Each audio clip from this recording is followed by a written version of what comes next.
Apologies for the intrusion. I'm Hugo. Let's just say I'm something of a collector. I've heard your video store is the most classy one in all of New Eridu, and I must say, it absolutely lives up to its reputation. The ambiance here is understated yet refined, elegant but still cozy. It's so soothing, like a steady beacon in the dark. I've also noticed some well-known individuals frequenting this place, including elite members from PubSec and HSO.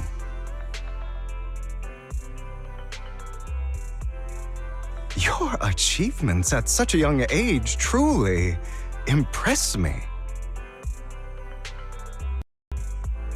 I'm flattered, but you give us too much credit. Trust me, I'm being honest.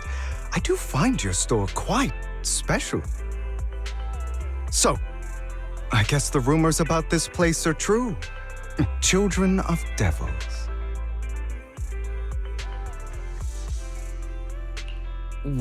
What are you talking about? I'm not following. Am I imagining it? Or do you seem really nervous all of a sudden? Children of Devils is an old movie I've been searching for, but it's so niche I can't find a copy in good condition. Or perhaps, did this movie remind you of something else?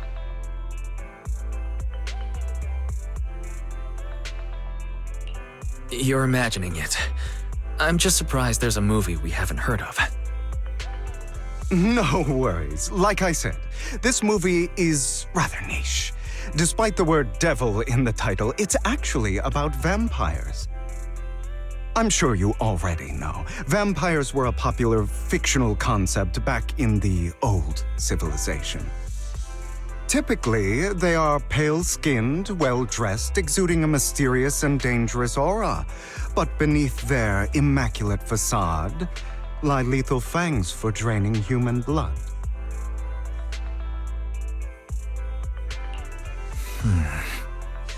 You kinda look like one. I'll take that as a compliment. Too bad vampires don't actually exist in New Eridu. Oh, and I don't feast on human blood. In fact, if anything, I'm hypoglycemic. Anyway, back to the movie. It's about a man who unwillingly turned into a vampire and after years of plotting, finally kills his evil father and ultimately dies in the process. So, it's a tragic story. I actually think the ending is pretty good. At least he accomplished his goal, and death was just the price he was willing to pay. Well, it's a shame you don't have the videotape I'm looking for. I'll just grab a copy of every movie you currently have for rent.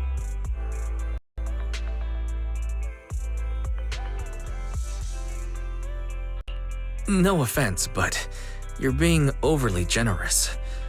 You don't have any hidden agenda, do you? I understand the skepticism, but I simply wanted to express my gratitude for discussing such a niche film with me. Your store is like a collector's gem in itself. Please, consider my payments here as an investment in a collector's prized find.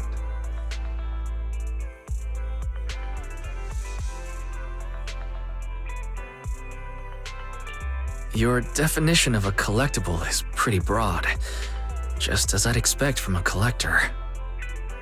Because of my work, I happen to know some of New Eridu's upper echelon. Some even collect human organs. Just some rumors circling around. Hope I didn't spook you.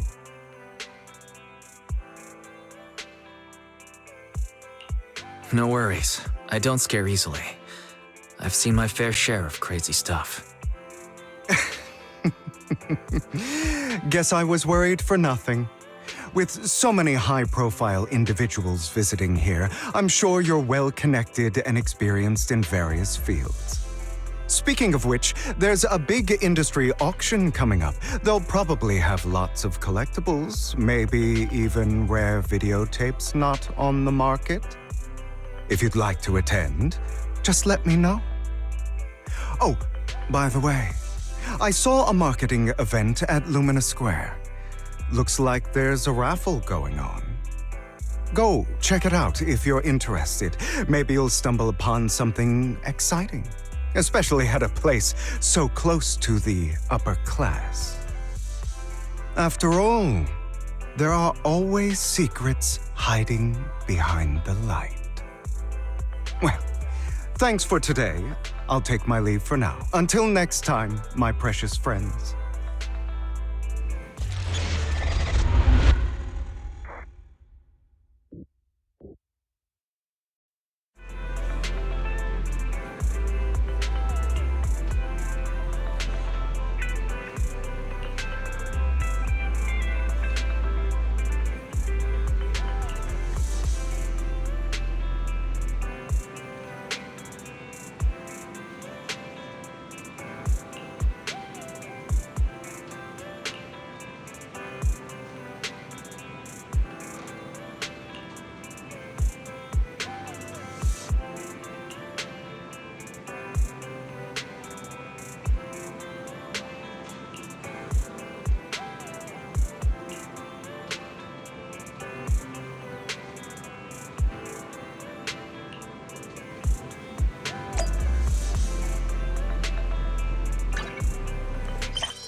You there! Why not come try your luck?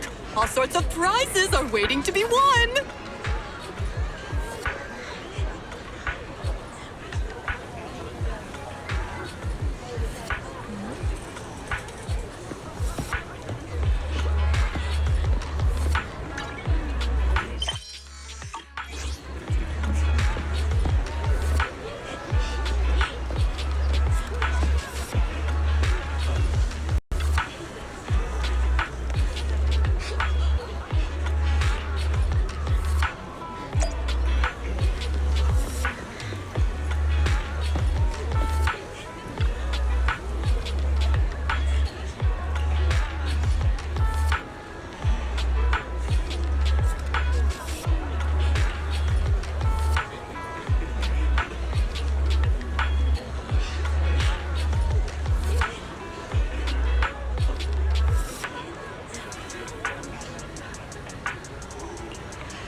guy seems arrogant. Maybe I should take a tougher approach with him.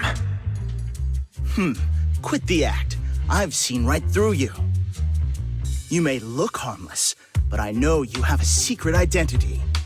Your crafty skills have caused headaches for countless people. Not to mention, you're revered in your field. Everyone knows who you are. Your true identity is a member of the most infamous band of thieves in New Eridu, Mockingbird!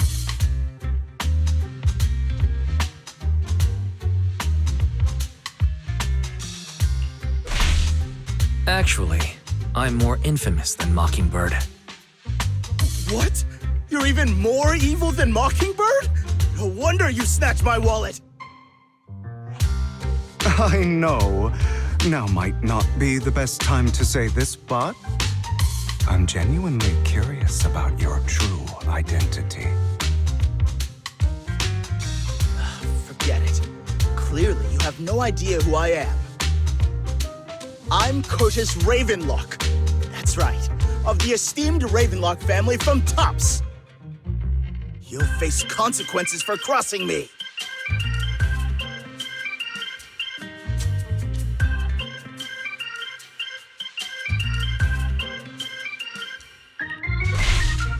Oh no, I've upset a powerful man. I'm so scared. You're not going to silence me, are you? Don't be ridiculous. I wouldn't go that far. Just keep it in mind and know your place. A guy with such a massive ego probably can't pick up on subtle sarcasm. Anyway, you were the only one next to me when I lost my wallet. It has to be you. Just admit it.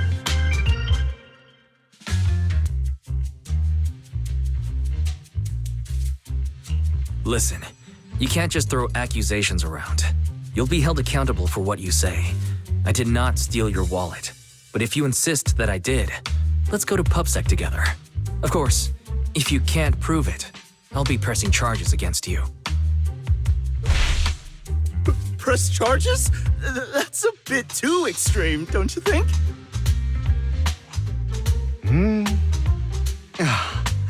Looks like you found the right approach to deal with people like him.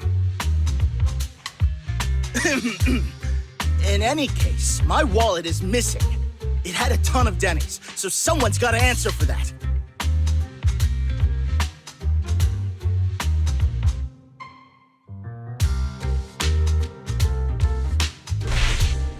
I bet you staged all this, and your wallet's been on you the whole time.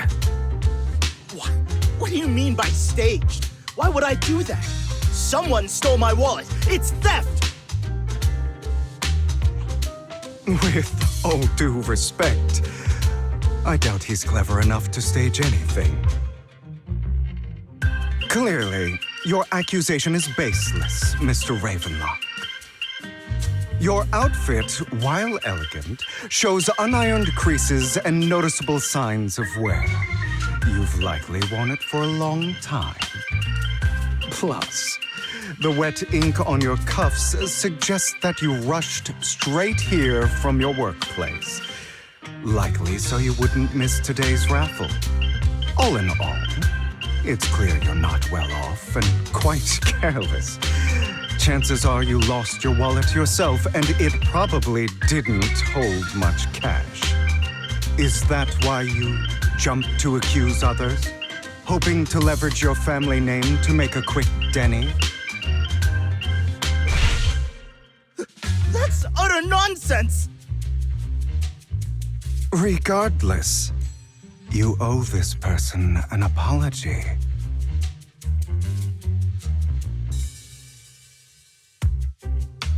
Damn it! You'll regret this. Just you wait!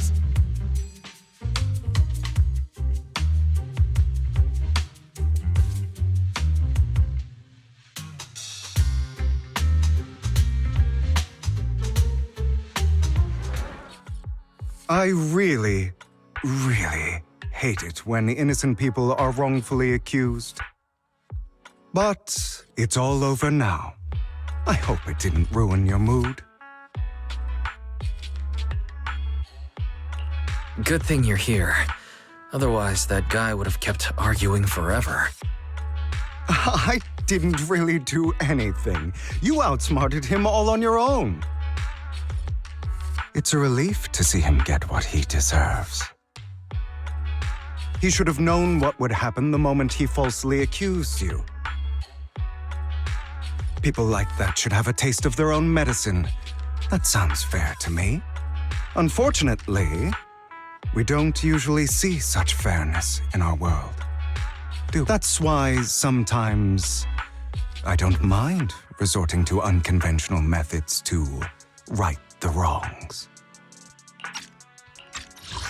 Unfortunately, we don't usually see such fairness in our world, do we?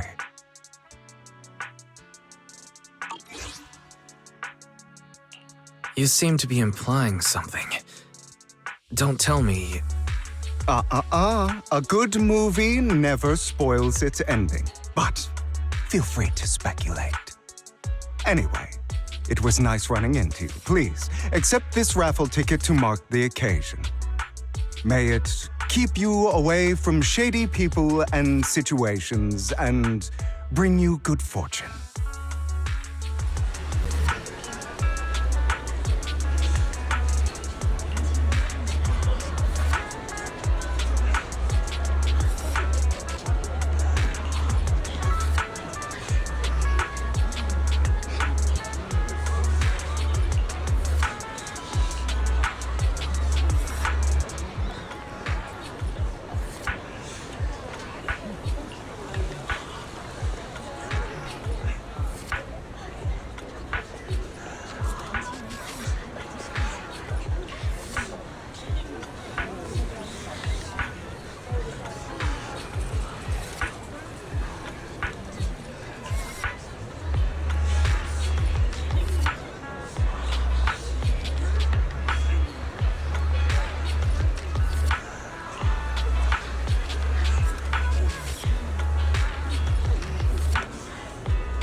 Anyone else want to redeem prizes?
They're here with me now, sir. I'm glad to have the chance to speak with you, young'uns. Helios Academy used to be a peaceful and comforting place.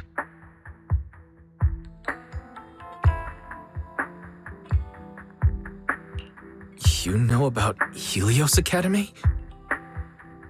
Yes, I do. And I knew your teacher, Carol. She was a kind person. I was truly sorry to learn that she was the one held responsible for the fall of the old capital.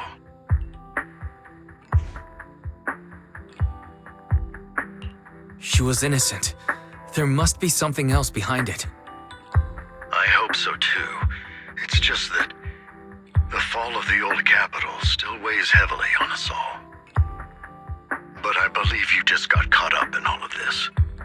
I'm sorry for what you've been through over the years. It must be tough. Is that all you wanted to say to us? You two are very cautious, and rightfully so. Carol has taught you well.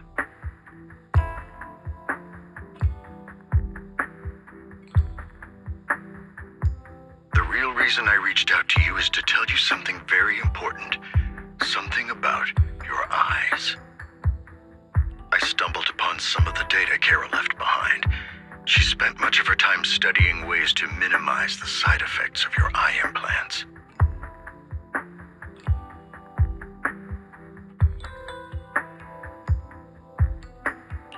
Teacher. She was always looking out for us. Yes, which is why I believe this was her final wish. As her friend, I want to see it through. Simply put, your eye implants are directly linked to your brain, and their functionality depends on your body's limits. As a result, the HDD system takes up a part of your body's capacity. This leads to certain issues, the most notable being that it suppresses your innate ether aptitude. I brought in a team of specialists to analyze Carol's data samples, and after some effort, they created a plan to upgrade the HDD system. After the upgrade, the HDD system will operate with significantly reduced power consumption, allowing for a substantial boost in your ether aptitude, or rather, a restoration to its original level.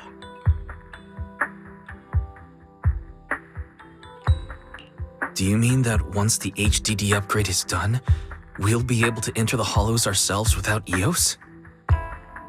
Exactly. You'll likely experience some discomfort at first, but you'll get used to it over time. I'll have the specialists from Marcel Group continue monitoring your physical condition to reduce the burden on your body and help restore your ether aptitude more effectively. Are you really giving us such advanced technology for free? Feels like there's gotta be some kind of catch. Besides, you must have known about us for a while. So why wait until now?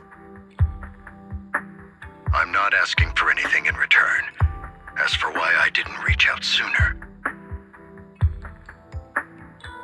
Truth is, from what I've learned, your eyes possess even greater power. Perhaps the power within you could affect all of New Eridu. But you must understand, power is a double-edged sword. It can be used against enemies or allies. As the mayor of New Eridu, I must ensure everyone's safety, so I hope you'll forgive my caution. I'd been observing you for some time. That said, I'm confident to say that everyone at Victoria Housekeeping speaks highly of you. Miss Bell and Mr. Wise are both kind and honorable individuals. I believe they'll use their power for the right cause. Yeah, they're both good people. Thank you for your kind words. Even though we have no idea what this power is. You're not just making it up to get our hopes up, are you? Of course not. It's just that I don't have much information right now. I'll let you know as soon as I do. Well then, I'll let Lycon assist you with upgrading the HDD system. Rest assured he'll guide you through everything. You should be able to follow him with your knowledge. If you would follow me.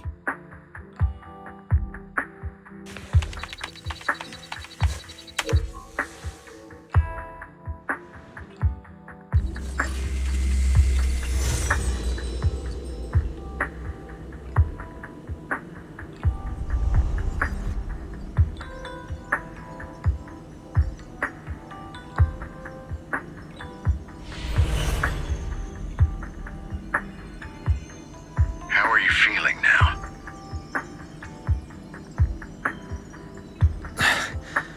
All good, I think. Really? I'm feeling a bit off. Your body is adjusting. Give it time to adapt to the changes. As a precaution, hold off on entering the hollows until you feel better.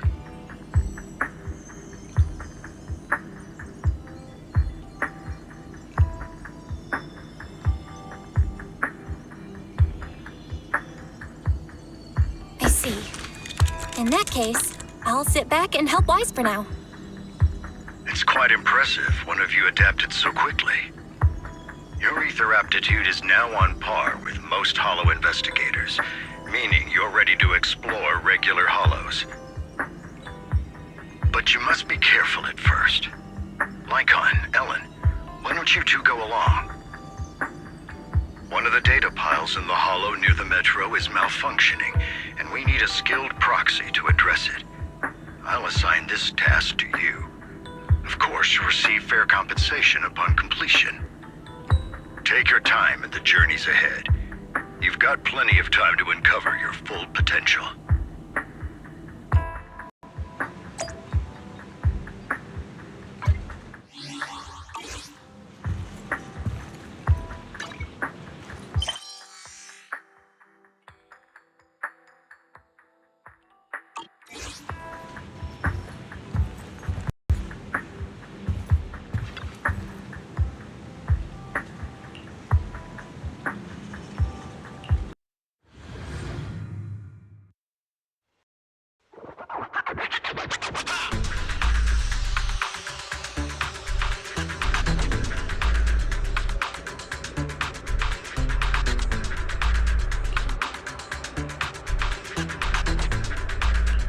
Master Proxy, the data pile that the mayor mentioned is in this direction.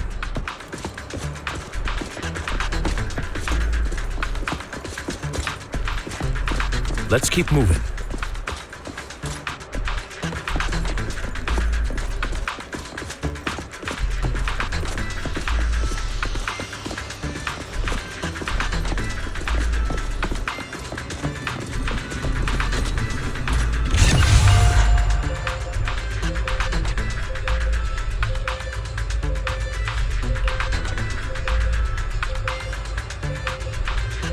The data pile that the mayor mentioned is near that garage ahead.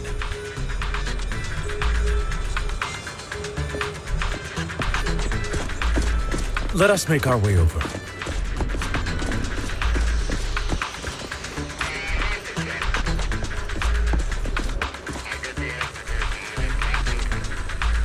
What a pain.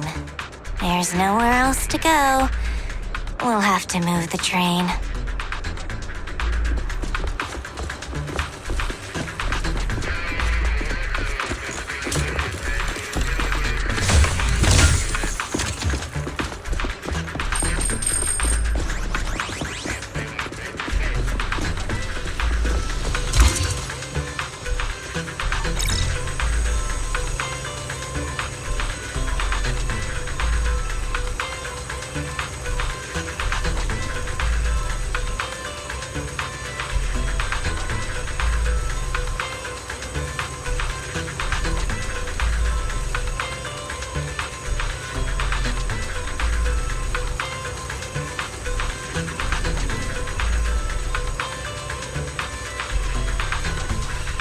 We should search for the passcode nearby to disable the laser, and then move the train.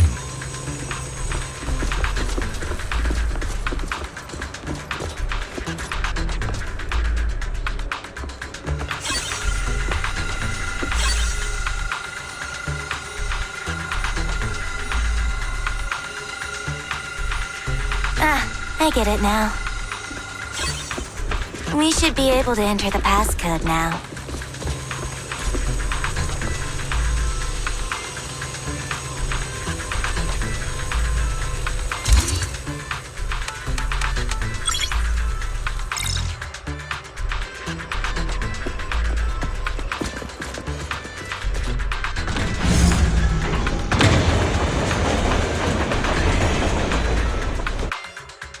How are you feeling now, Master Proxy? Fantastic. Never been better. I'm relieved to hear it. If you feel any discomfort, please let us know at once. Yeah, I'll carry you on my back if needed.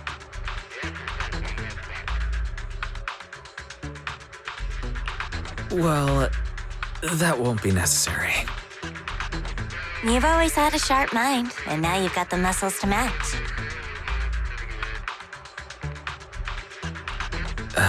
Thanks for the compliment. No, I was just thinking.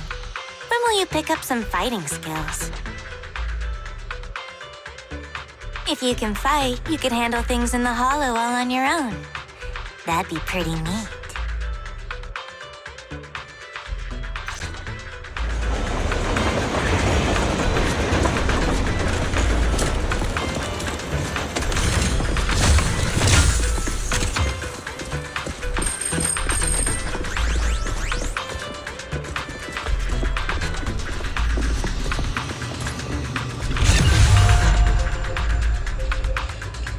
Master Proxy, the data pile is right up ahead. It seems to be guarded, however.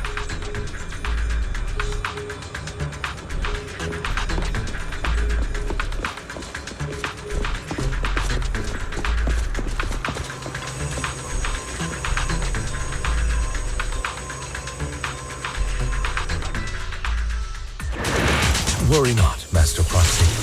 We'll ensure you see. Thank you. Sorry. I still need you guys to protect me. Seems like I'll need to work harder.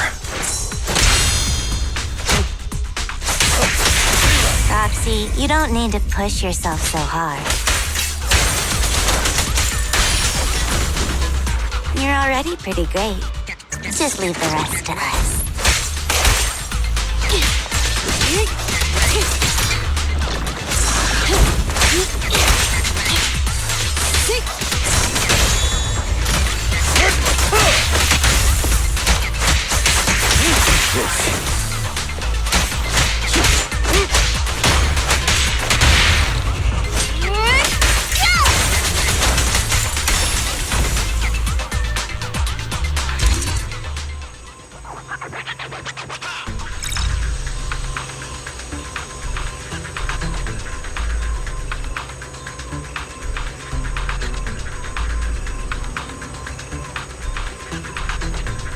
Oh, it's another passcode. We should be able to find the passcode nearby. Let's keep an eye out for it.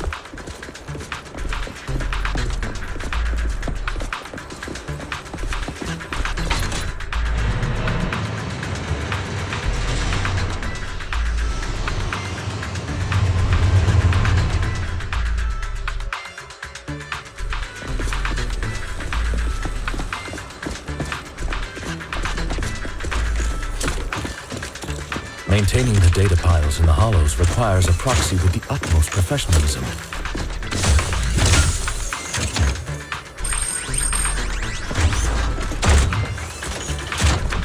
It is Victoria Housekeeping's honor to maintain a professional relationship with an outstanding proxy such as yourself.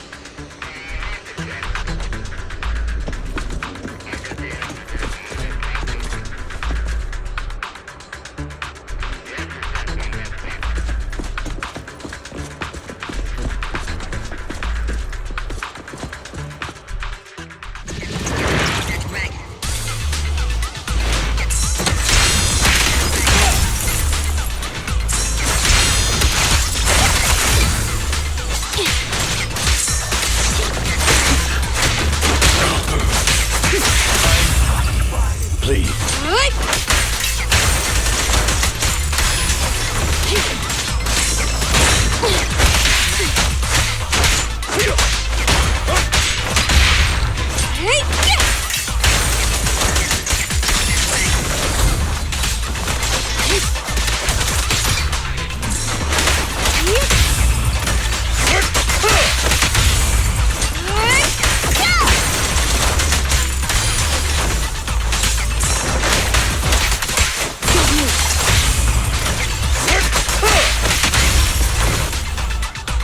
Master Proxy, let's take a look around this area. We might be able to find clues regarding the passcode.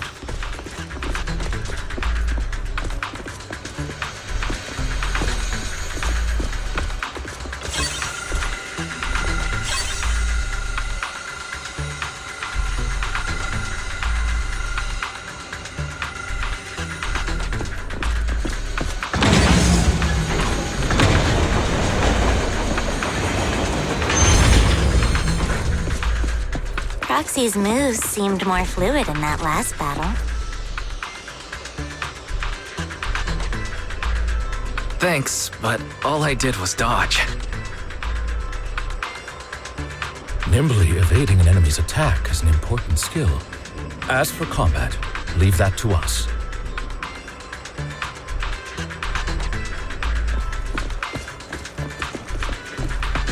Master Proxy, this should be the second passcode.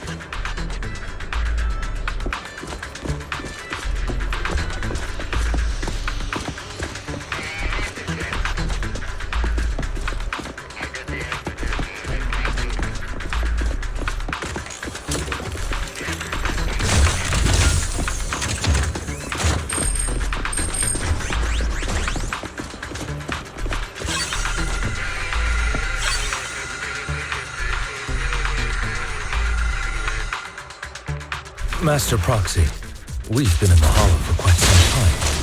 How are you feeling?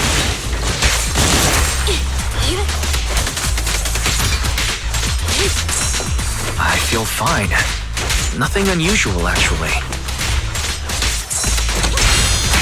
That's good to hear. After all, this is the first time you've entered a Hollow since the system upgrade. Best not to overdo it.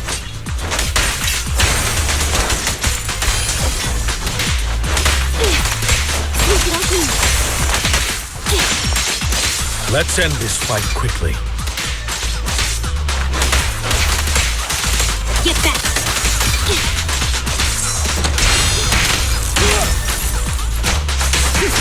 This.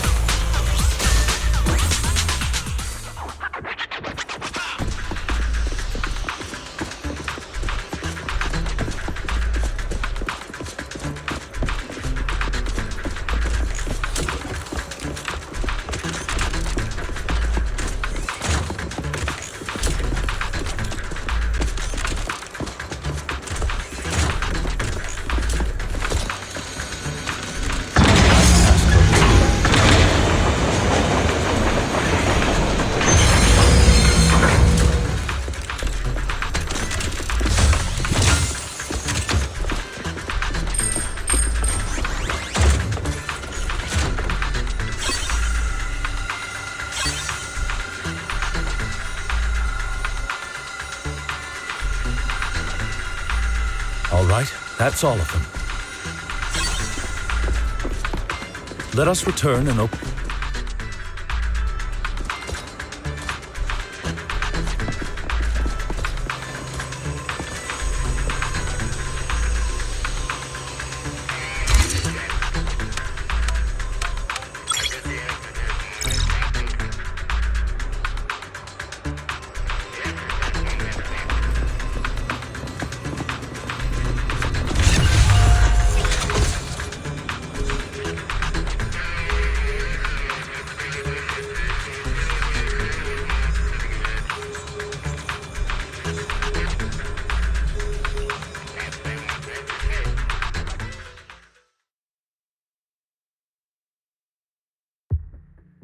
The mission was a success, sir.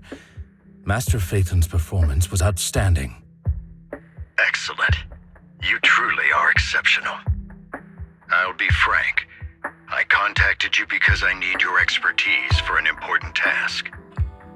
I'd like you to participate in an auction and help me secure an item up for bid. Hold on. Is it the same auction I heard about? The one with all the high-profile attendees? Yes, that's the one. I knew asking you was the right choice. Since you're aware of it, I'll get straight to the point. It's related to the sacrifice you encountered. Sacrifice? It's back? Remember the sacrifice you took down near the construction site? Public security did some research after retrieving it. It turns out it can maintain its form outside the hollow and carries human genes. Within it, we extracted a mysterious core. This core possesses the same inexplicable power as the sacrifice, allowing it to exist without relying on ether.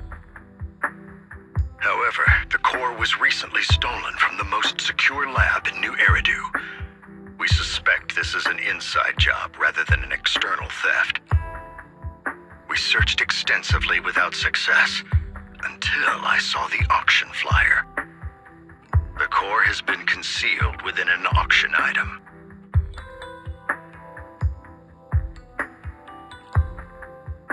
So you want us to bid on it at the auction.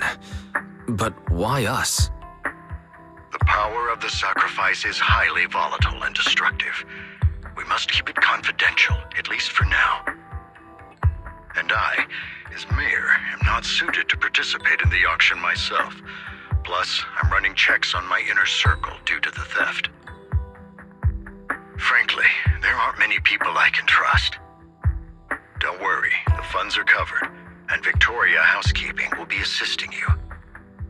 Of course, this hinges on one condition: your willingness to aid me. All right, we'll give it a shot. Thank you very much. I knew that I could rely on you. The only hurdle now is the invitation. It's exclusive to Tops, so obtaining one might take some time. I'll handle that promptly. I'll leave the rest in your capable hands. You seem a bit puzzled, Master Proxy. The relationship between the mayor and Tops seems rather delicate. You're quite perceptive. As you know, the roots of New Eridu's governance lie with the Mayflowers, while Tops is a conglomerate of companies. Power and profit often lay the foundation for conflicts, which is why securing invitations could be tricky for us. Things would be much easier if Tops weren't so involved. But worry not, Master Proxy. It may take some time, but we will overcome these obstacles. Now, if you've no further need of me, I'll take my leave. Have a good day.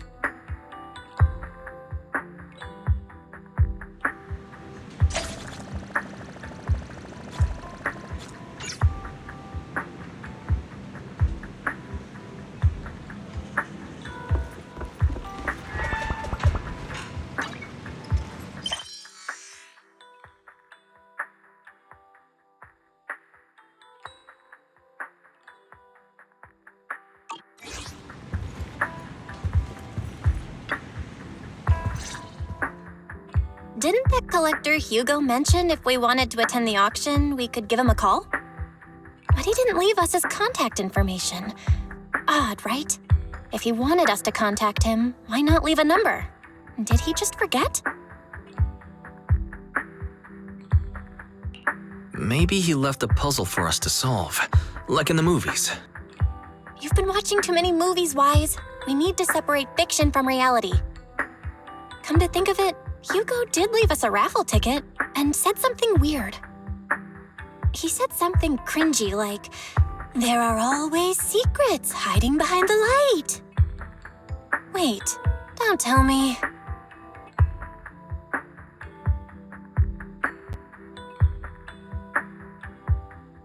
I get it now. This guy watches way too many detective movies. Anyway, let's try contacting him. Ah, it's you, the manager of my favorite video store. Glad you've cracked my little puzzle. I've been waiting for you to contact me. I was worried I might have left a bad impression. Actually, I have a favor to ask. About the auction you mentioned. Could you secure 2 invitations for us? Ah, so you'd like to attend the auction? I'd love to assist, but unfortunately, I have some tasks at hand.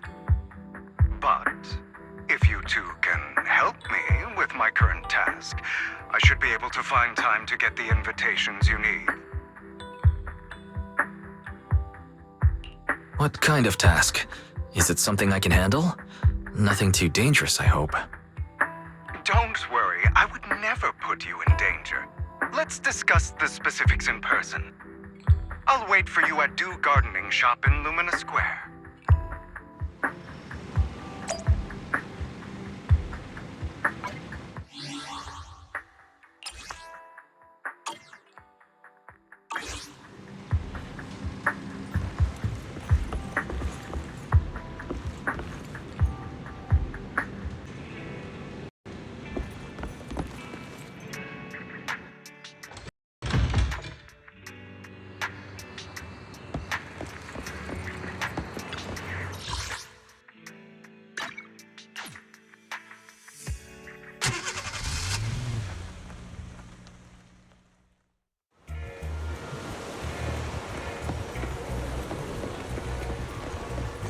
You've arrived.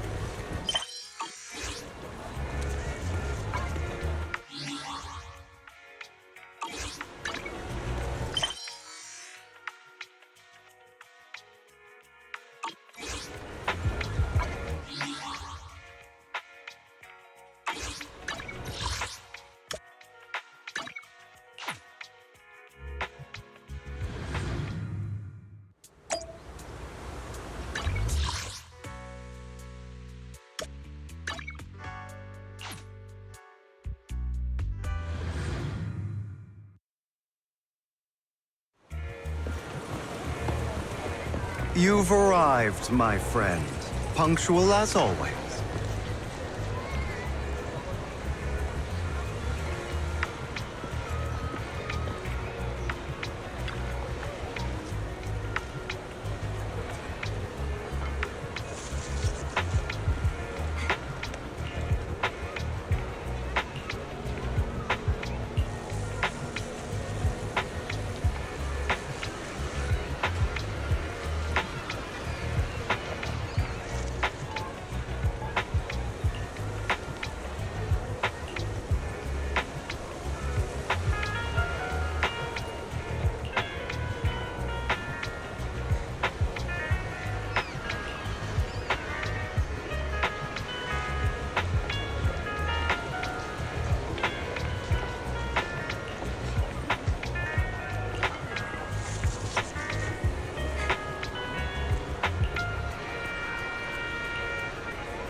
Another waste.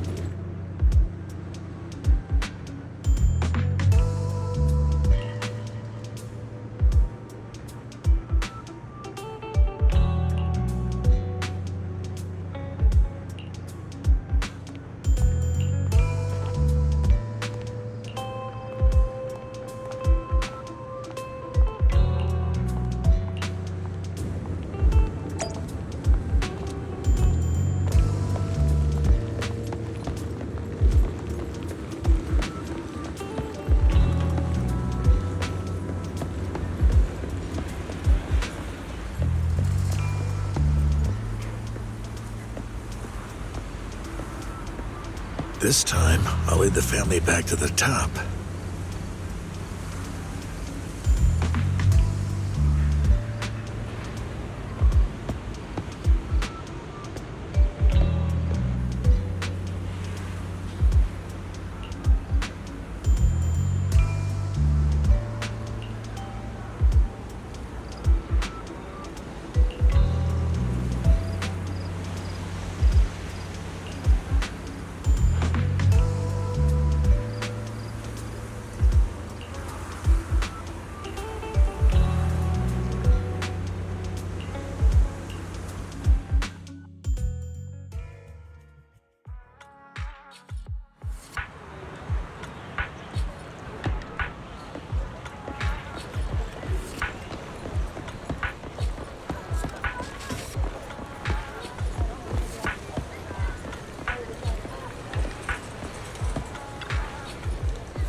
Good day, manager. Wonderful to see you again. You're as sophisticated and charming as always. About our previous discussion, I assume you've made some progress?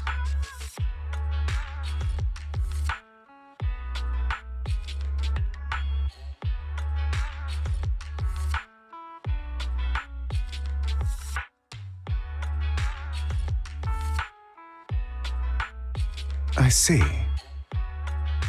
Looks like it's more complicated than I thought. I appreciate your help. Here are the promised invitations for you. One was mine, but I won't be able to attend as I'll be occupied that day. I had to pull a few strings to secure these invitations, so please don't mention where they came from. Otherwise, someone might come hunt me down. Wait, seriously? Is the auction really that dangerous? Well, when you dance with sharks, you can't avoid risk.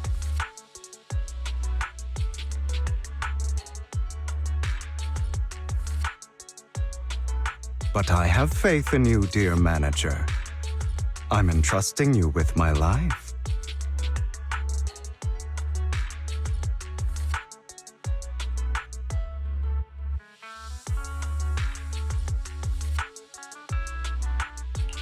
Don't worry, my lips are sealed. And so are my sisters. I've been meaning to say, you're so close with your sibling. I'm kind of jealous. What's your view on family ties, manager?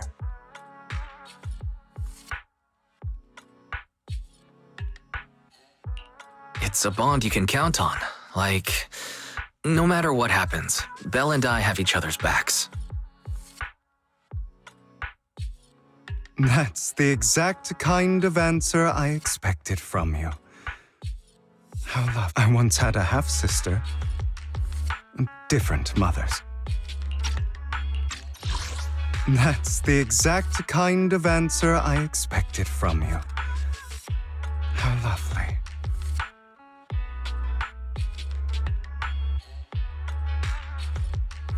I once had a half-sister. Different mothers. Had? You didn't have a fallout over some big argument, did you?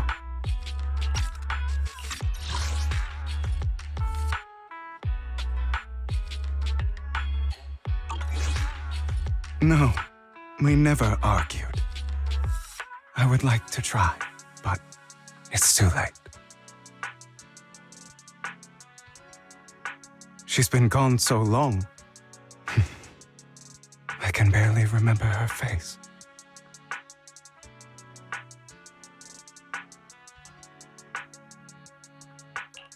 I'm sorry. I didn't realize it was a sensitive topic. My condolences.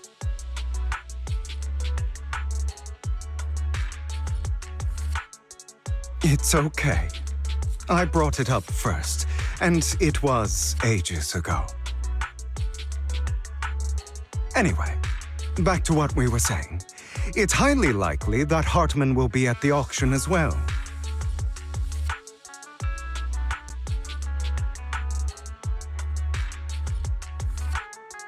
As you know, while he's the rightful heir to the Ravenlock family, he keeps many secrets. Should you cross paths with him in the future, be cautious. He's sitting up on his high horse looking down on everyone else, and he'll do whatever it takes to get more power. I hope these upper-class people eventually face the punishment they deserve. Too bad the scales of fate lean one way or another, unless someone steps in to tip them back. I digress. That's all for today. I have some errands to attend to, so I'll take my leave. Have fun at the auction.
It is a pleasure to see you again, Master Proxy.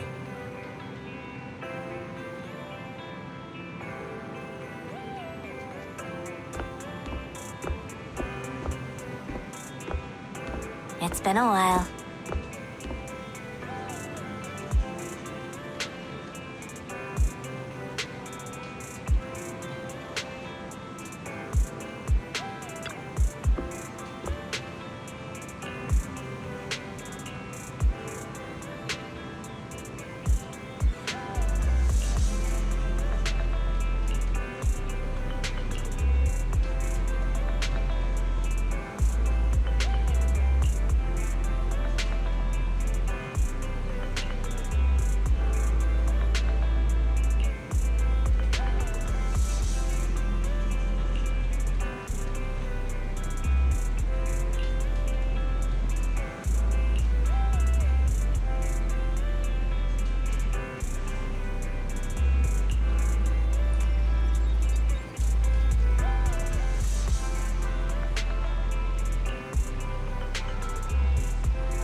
Lies, deception,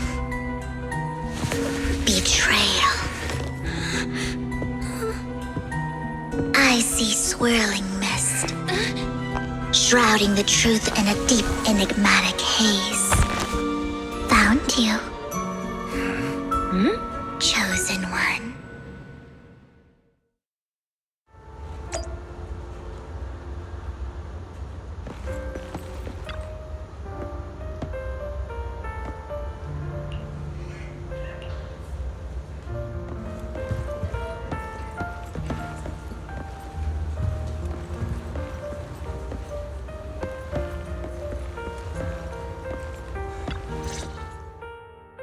You are exactly as I thought you'd be. Chosen One?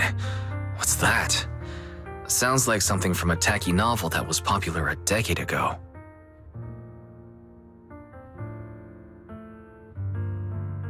Words can only convey so much, so it's understandable if what I say doesn't make sense to you now. But you'll know what I mean soon enough.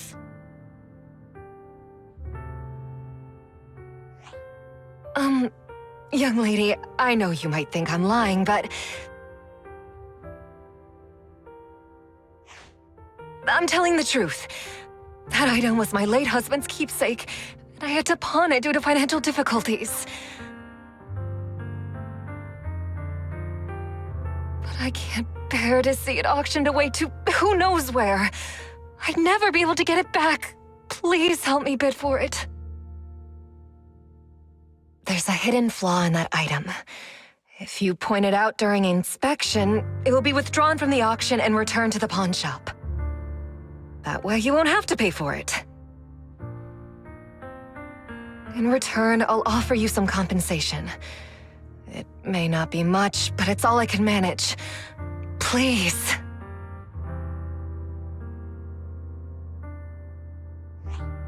Mom, please don't cry.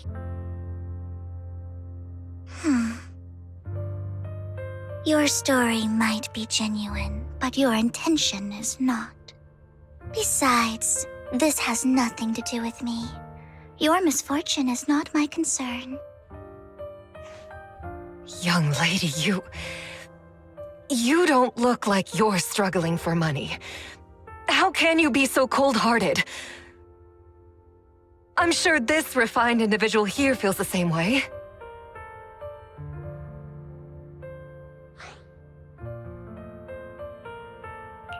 Huh?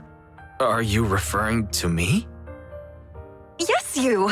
If you're willing, could you please...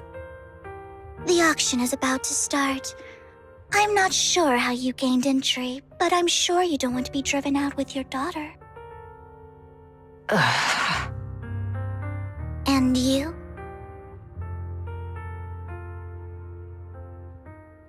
Here's a little piece of advice. Don't let your sympathy easily sway you in an auction like this. Otherwise, you might get swindled. I'm Vivian, by the way. Pleasure to meet you.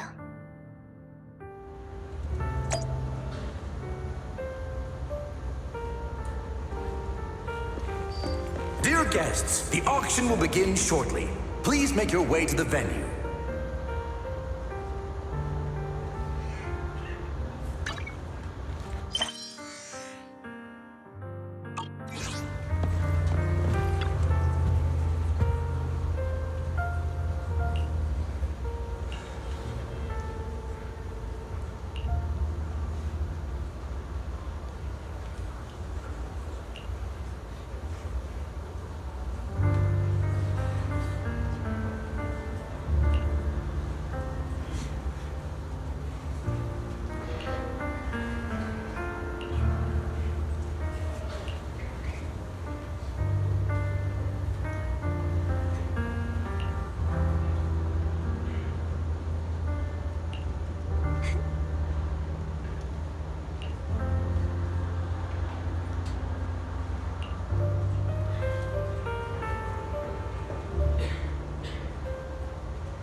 be from the Ravenlock family, but he's been entering the lottery in secret.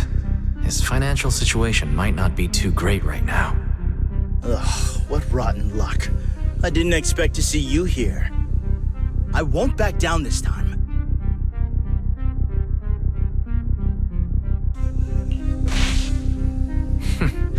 Aren't you that bigwig from the Ravenlock clan? Surprised to see you at the same auction as us commoners. This is the top auction in the industry! I really don't know how you got an invitation, but I doubt it was through legitimate means. You seem a bit hesitant. His accusation isn't true, is it? You should just give up already. I'm dead set on getting this item.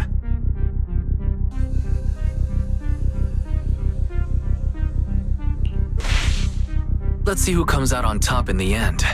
A Ravenlock losing to a commoner like us. It wouldn't look good, would it? You're right. So for the honor of the Ravenlocks, I can't lose! Trying to provoke him backfired. Okay. Let's not rush into inflating the price. Seems like it's just the two of us interested in the item. Why don't we discuss this in private first?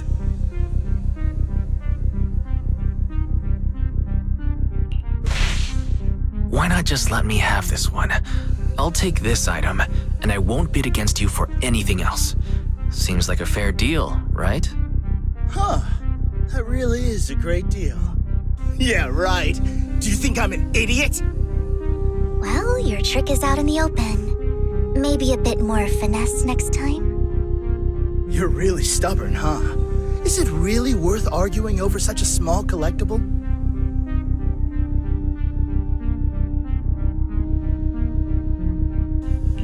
The current price seems a bit too high. Maybe we should raise it even more. Are you for real? I had no clue commoners were so wealthy these days. Fine, all right, I'm out. Well done. It stayed at a reasonable price. Regardless, congratulations on your winning bid. Though, in my opinion, its aesthetic style is a bit ahead of its time. But as long as you like it, that's what matters. After all, the true value of art is in the love people invest in it. The next item is truly exceptional. The final creation of a legendary artist, the only one of its kind in all of New Eridu.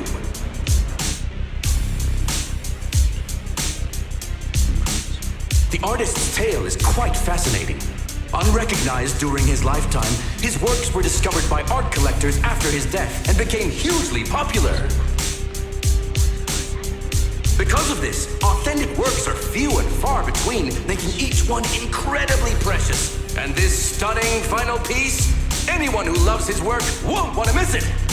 Without further ado, let's get started! Starting bid, 200 million dennies! If I can get it for under 500 million, I can still turn a profit. 300 million! If I'm not mistaken, Wise, isn't that the item the woman asked Vivian to bid on? Yeah, that's the one. If our budget allows, perhaps we should. 1 billion.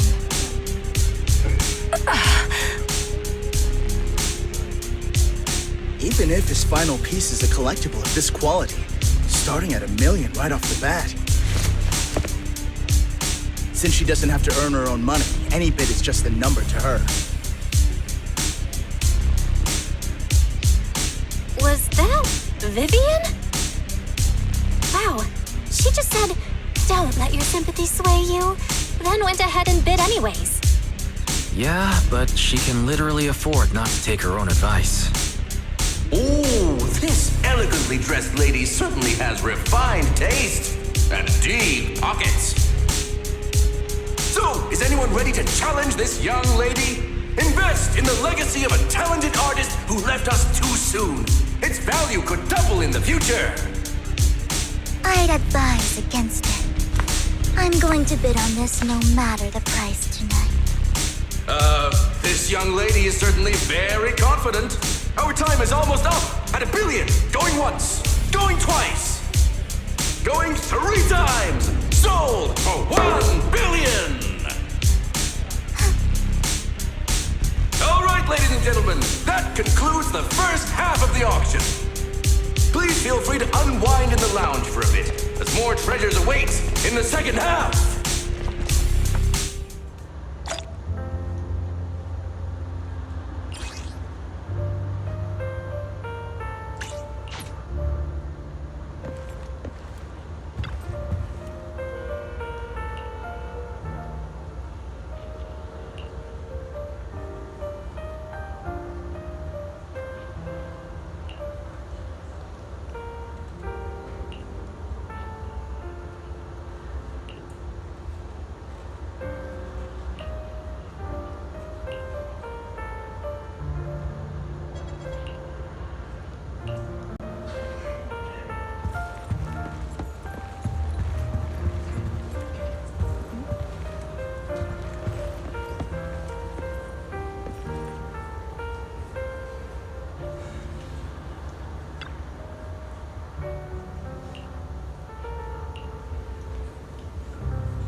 The coffee here is drinkable. Why are there so many unfamiliar faces around? I thought this was for regulars only.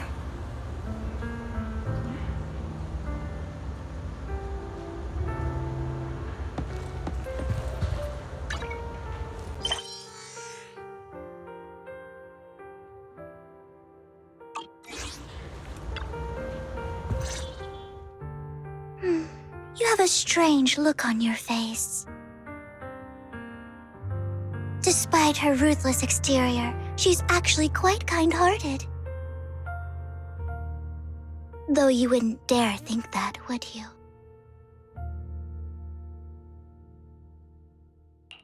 Not at all. That's not what I'm thinking.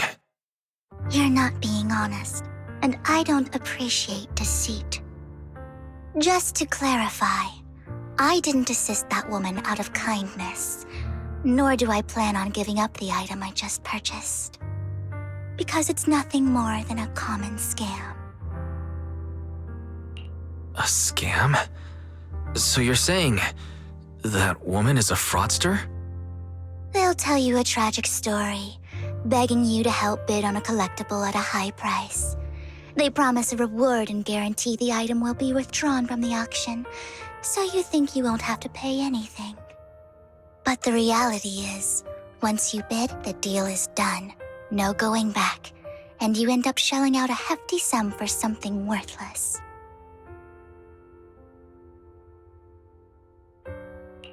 So why did you still bid on the item? I really enjoyed the story of that legendary artist. Art, at its essence, sells stories, doesn't it? I'm willing to pay the price for the stories I choose. That's another lie. Looks like you believed me. I didn't really believe you. Let me give you another piece of advice. Appearances can be deceiving. People often mask their true intentions. Sometimes, what you can't see is the real truth.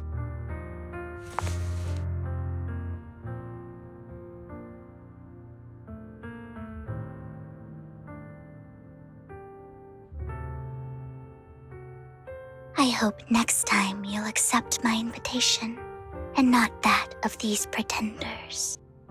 I'll see you soon, my friend of many secrets.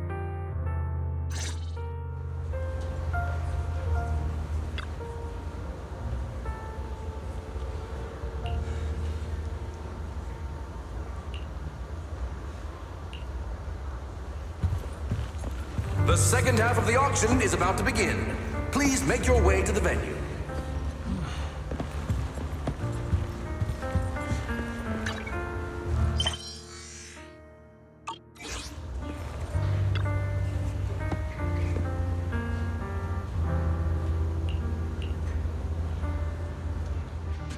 Ladies and gentlemen, welcome back!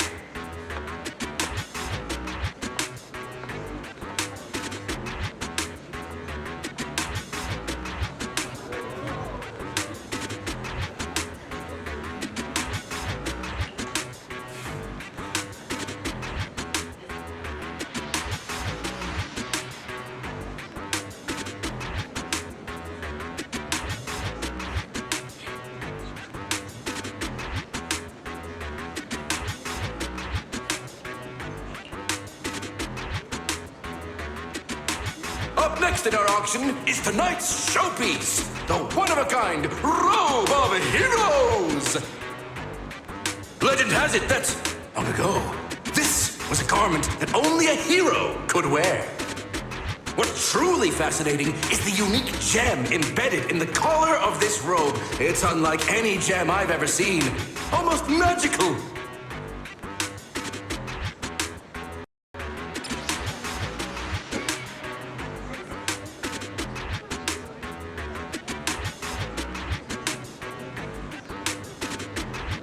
Wise, that gem's probably what we're looking for. Such an important item, yet it's just there on a piece of clothing, completely unprotected. How gaudy.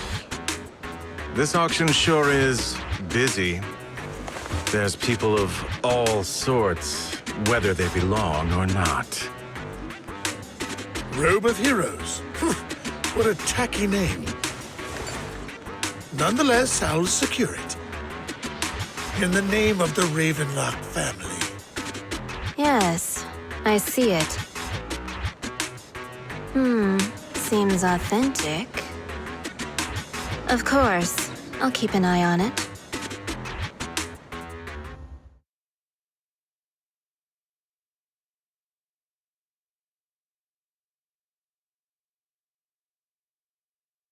I didn't expect this to drag on so long.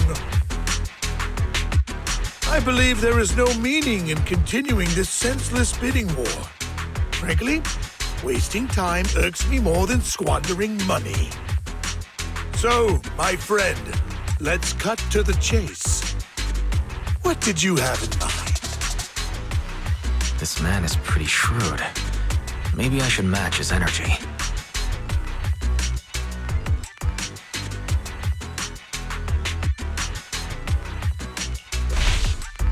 All I want is that Robe of Heroes. What a pity. We both have our sights set on the same item. It seems there is no hope of us coming to an accord. I'd suggest taking a less direct approach with someone like Hartman, lest he prey on your weaknesses. There are more antiques in this auction than just the robe. Why rush into this? You might find something else you prefer.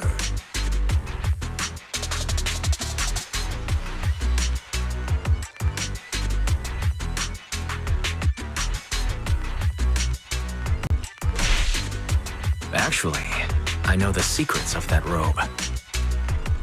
Really? So there is something more to the robe. Our opponent seems quite astute, Master Proxy. Let's avoid anything that might raise suspicion. The Ravenlock family always gets what they desire. If you have any doubts, feel free to ask around.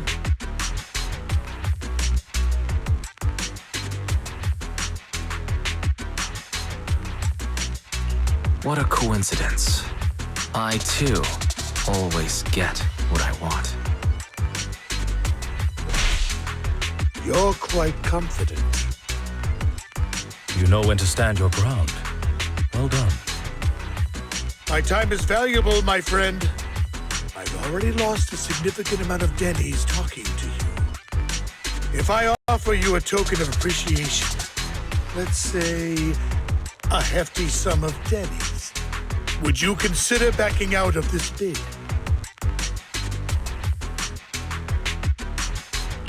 In that case, if I were to give you a hefty sum of Denny's, would you back down?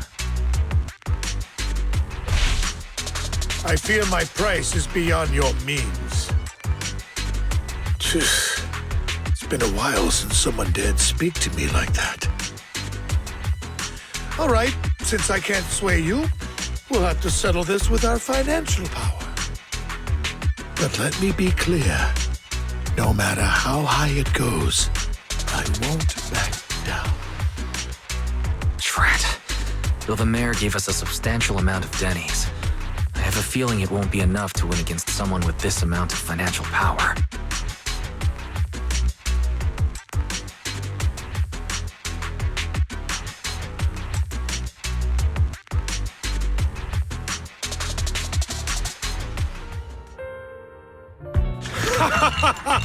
Thank you, everyone. It appears I'm the final winner of this auction after all. Well, I'll be taking this masterpiece with me. Of course. I must extend my sincere gratitude to all of you. Damn it, we almost won! Ugh, Denny grabbing jerks.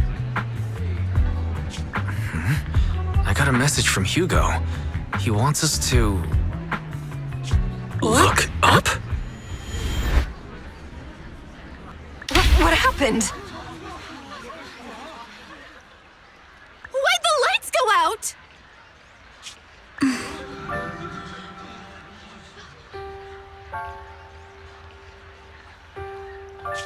What's going on? The power went out? Mommy, I'm scared. Ladies and gentlemen, welcome to tonight's auction. My apologies for the long and dreary opening. Losers always have a lot to say. That guy looks familiar. Is that... What are you all standing around for? Someone deal with this intruder! How uncouth. I'm simply here to reclaim what's rightfully mine. You! When did you? Well then, tonight's show is coming to an end. I wish you all a lovely evening. Yours truly, Mockingbird.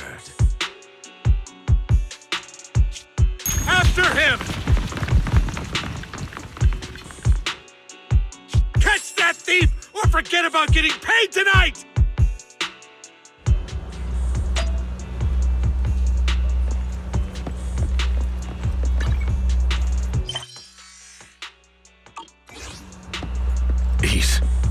I can't believe he's here.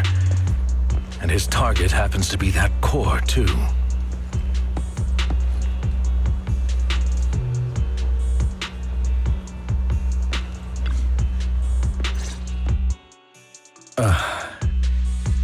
Forgive me, Master Proxy, but that... Mockingbird and I have... history.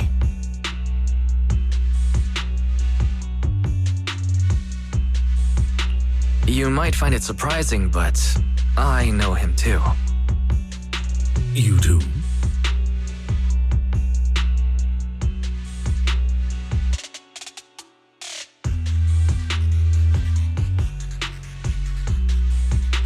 I see.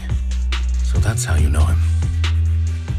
Years ago, we founded Mockingbird, the Phantom Thieves Syndicate. Things started off well. We were young, with naive ideals and lofty goals, and we pursued what we thought was right. But one night, that all changed. There may have been signs of what was to come, but no one noticed them at the time, or perhaps we chose to ignore them. Eventually, I left Mockingbird and accepted the olive branch extended by the mayor. The separation was, shall we say, less than amicable. And my dearest friend became my sworn enemy. Master Proxy, if I may ask, what do you think of Hugo?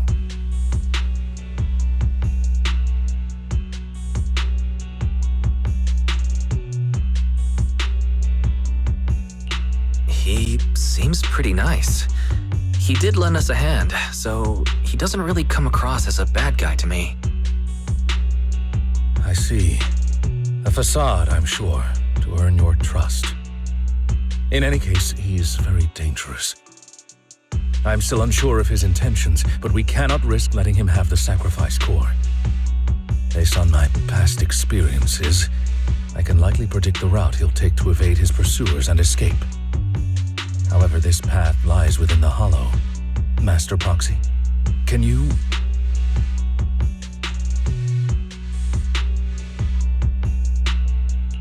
Let's head straight there.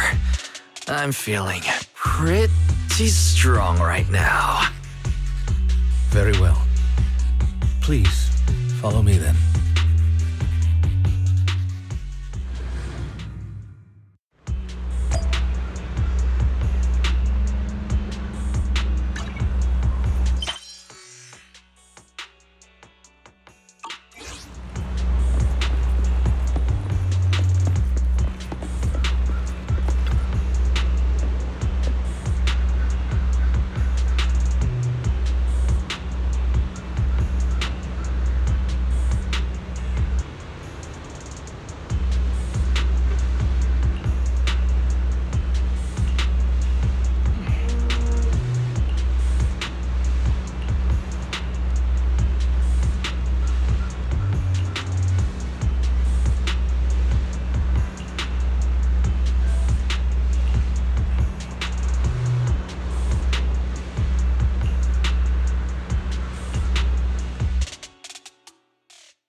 As I thought, Hugo really is here.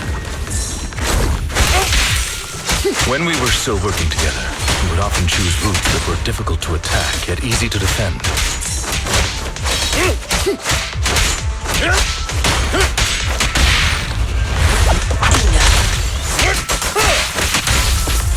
Don't worry, Master Proxy. I'll catch him. Master Proxy, the layout of the port is complex. Ethereals may jump out from any corner.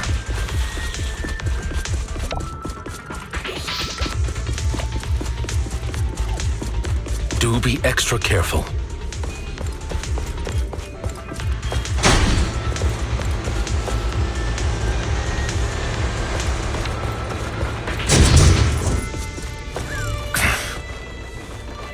There are so many Ethereals, but they don't seem to be phasing him at all.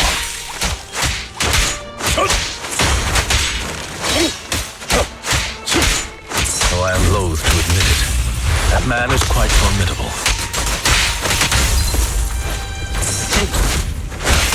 Amateur. You can always find him in the thick of things, be it social functions or surrounded by Ethereals.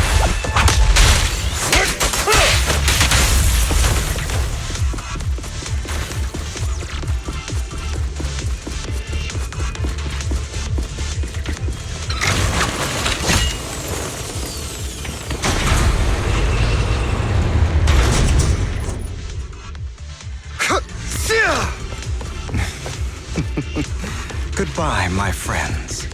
Pay his provocations no heed.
get hurt!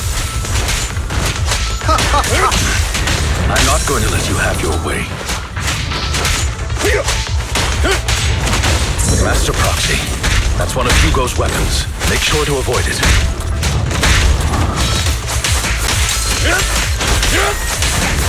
It may look like a coin, but it's actually a dart.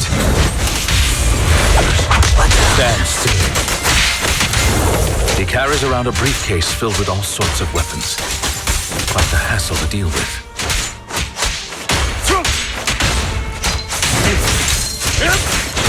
He's extremely familiar with this place. Master Proxy, dragging this out will only be to our disadvantage. Let's proceed through here post-haste.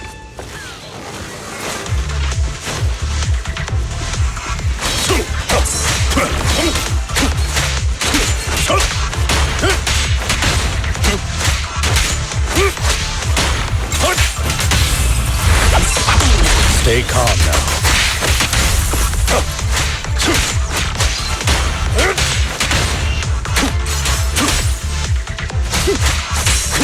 Take this. Stand still. The mechanism here isn't damaged. It's still functioning normally.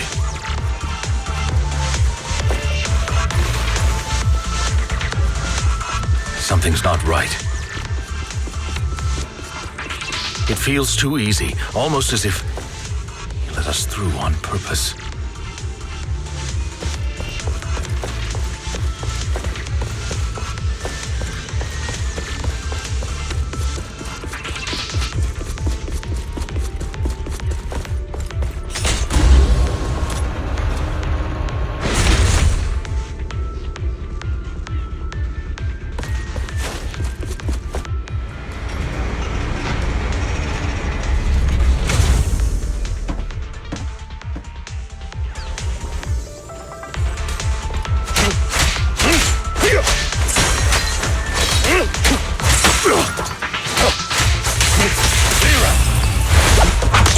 Stay calm now.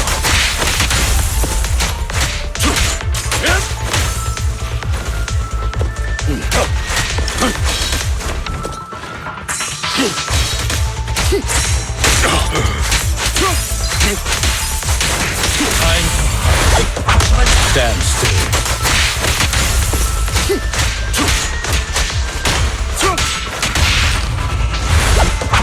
Stay calm now.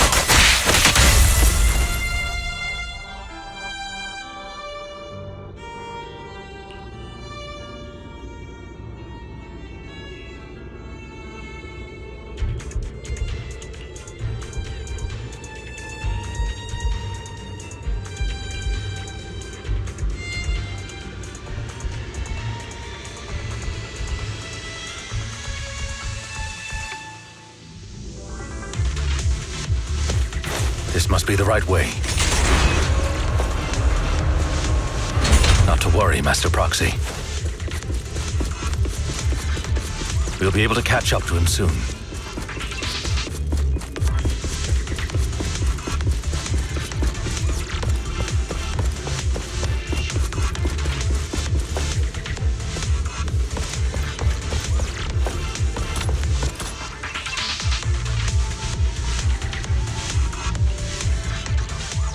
It should be this way.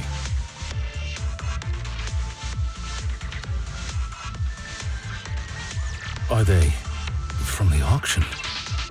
No, they shouldn't be able to track Hugo here. They're likely just hollow raiders. Back then, Hugo would typically retreat into a hollow after securing the goods. And as his partner, I'd be responsible for leading the pursuers astray. I'm unsure if he has a partner now, or who they might be if he does.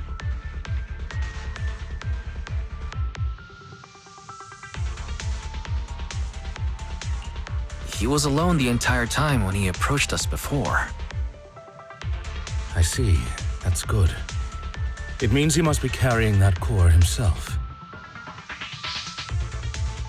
Regardless, Master Proxy, let's steer clear of those hollow raiders for now. Although I'm confident in my ability to defeat them, a clash here might delay us and jeopardize your safety. Our main focus now is locating Hugo and retrieving the gem.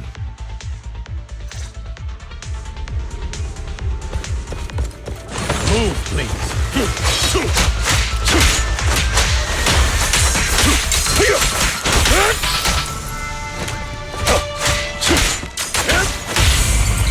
Awaiting orders.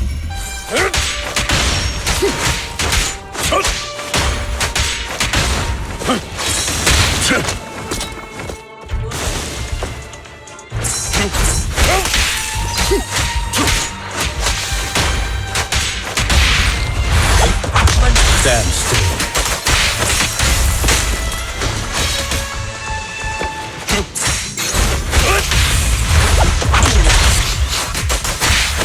He should be nearby.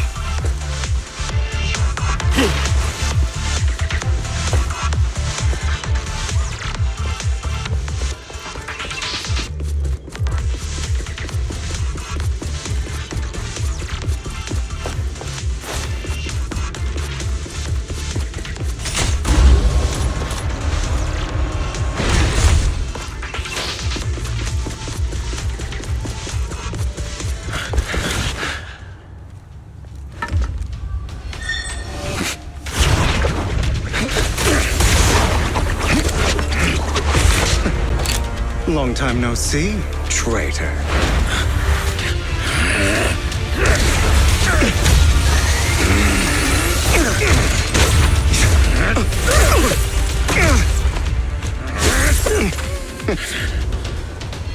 It was you who broke the oath, not me. You haven't changed, pompous and self-righteous.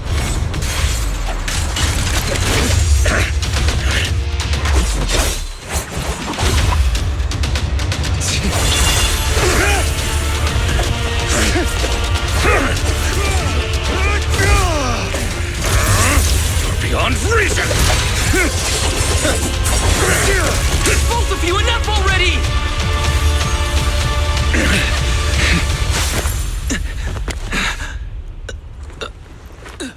Master Proxy.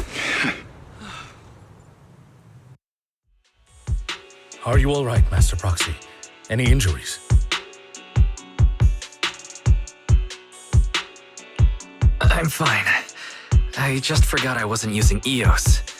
I thought your attacks would just go over my head. I'm not used to being this tall, I guess. Rest assured, Manager, my blade has always been steady. I'll never point my weapon at my allies, especially not you. As for that oaf, he has no sense of control in the heat of battle, even turning on his own comrades. I'd thank you not to spread lies. What? Are you denying it? I merely spoke the truth, didn't I?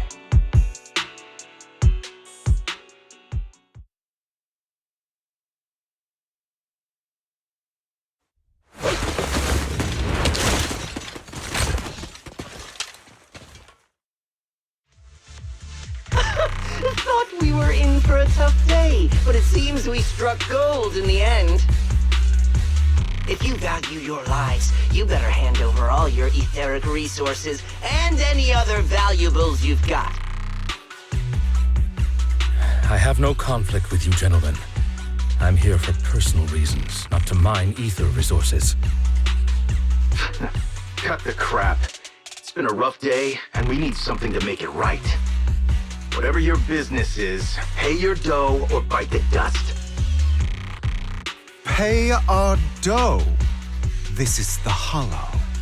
You're not claiming this Hollow as your own, are you? Not even the current mayor of New Eridu would dare to make that assertion.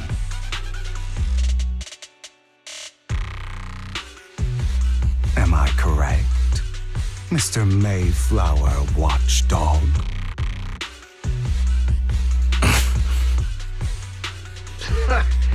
You sure have a mouth on you, pretty boy.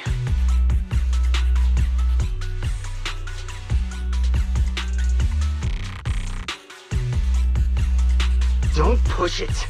We've buried idiots like you in the Hollow before, and soon you'll be joining them.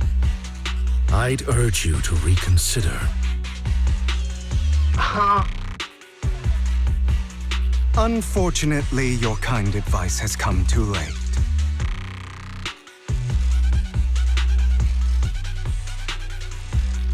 They've already worn my patience thin.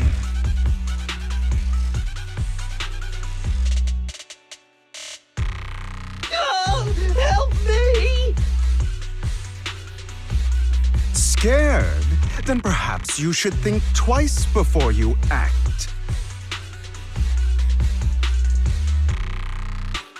You've made your bed. Now lie in it.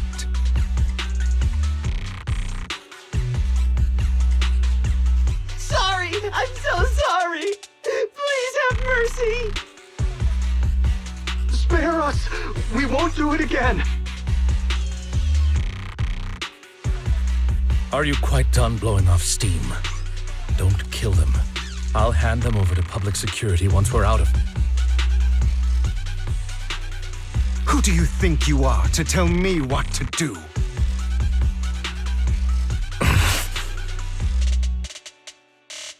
They weren't planning to show you any mercy, yet you forgive them so easily. You haven't changed at all over the years, Lycon. To hell with you and your foolish fantasies of being some almighty savior. Haven't you learned your lesson from what happened with your eye and legs?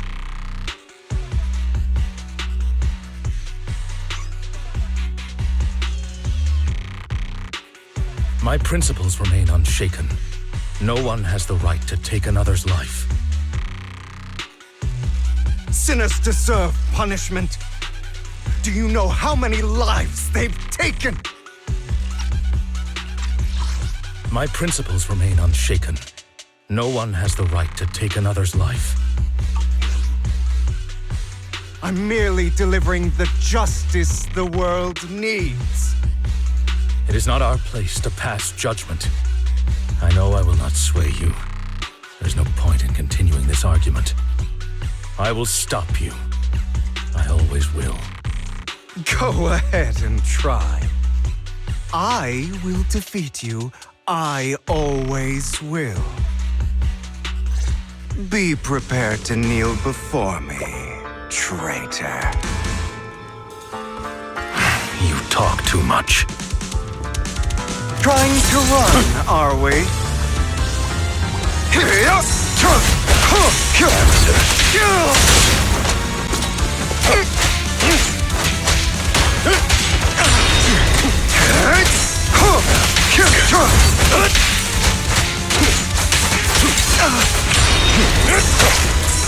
Out of my way, amateurs.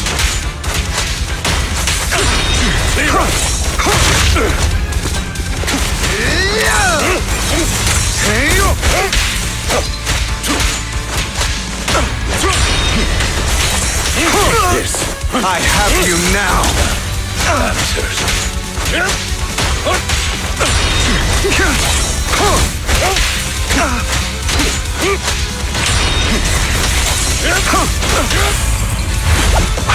Proxy, I'd advise against trusting anyone from the Mayflower family. Or their dog. Is that all? How many bodies did the mayor step over in his ascent to power? Do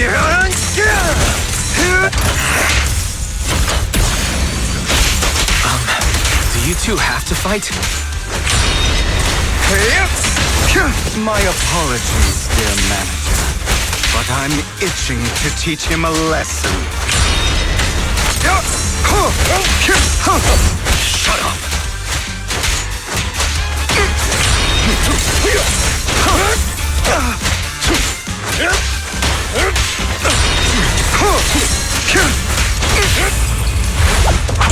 Stay calm.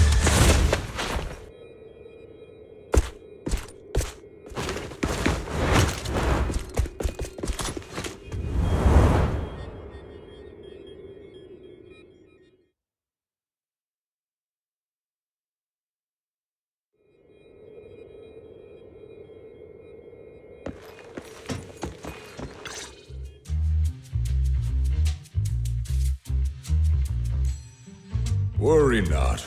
Mastery of my skills will come in time. But there's something more important I would like to teach you.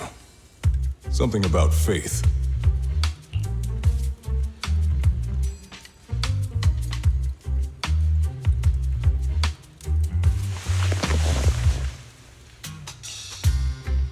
Does a phantom thief even need faith?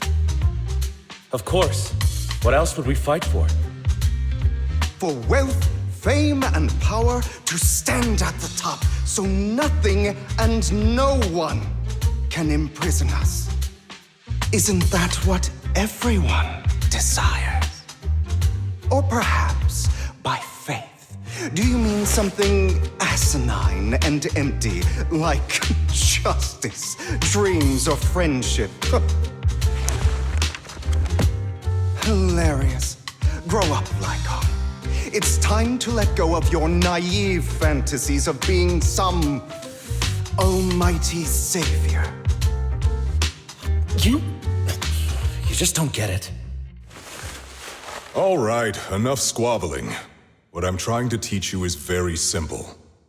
I may not walk the path of justice, but I do not walk the path of evil.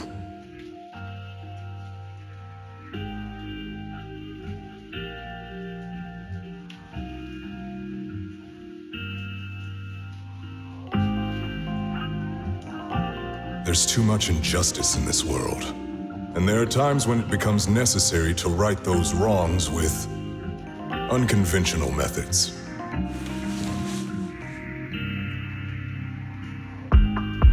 Taking lives, however, is out of the question.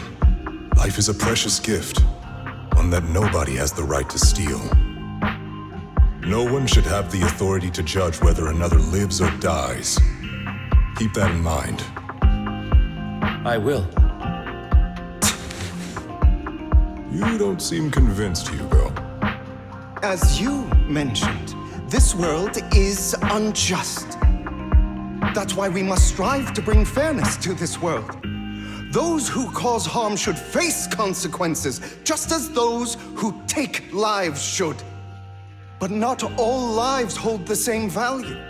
Sometimes, you may need to eliminate one if it means saving more. You're too proud. Your pride may lead you astray.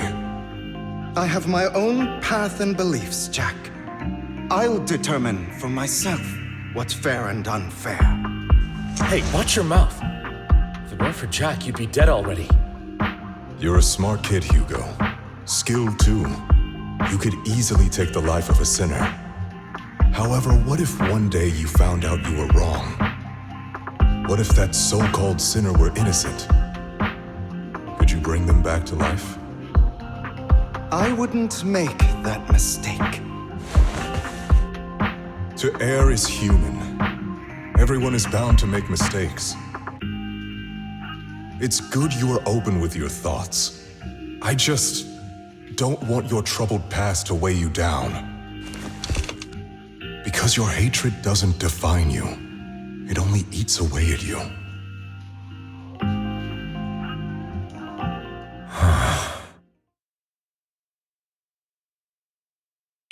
Are you okay, Lycon? You've been quiet for a while. My apologies, Master Proxy. I was just reminded of some past memories. Before Hugo and I founded Mockingbird, we had a mentor, Jack. He took us under his wing when we were in dire straits, imparting his skills and life lessons. But Hugo didn't agree with his viewpoints. Perhaps our paths were always fated to diverge. I've been curious for a while now. What caused you two to split?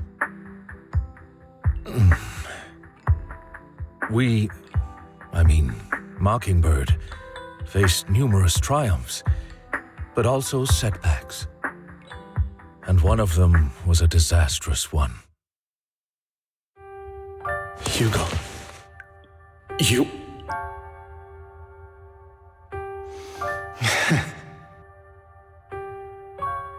Was this you? All this? So what if it was? Have you gone crazy? Have you been planning this all along? You bury all these lives in the name of vengeance? They deserve to die. Especially my so-called father. I should have killed him a long time ago. A really long time ago.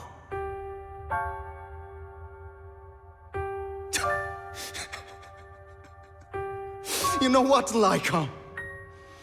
There's some people whose only purpose in life is to bring more suffering into this world.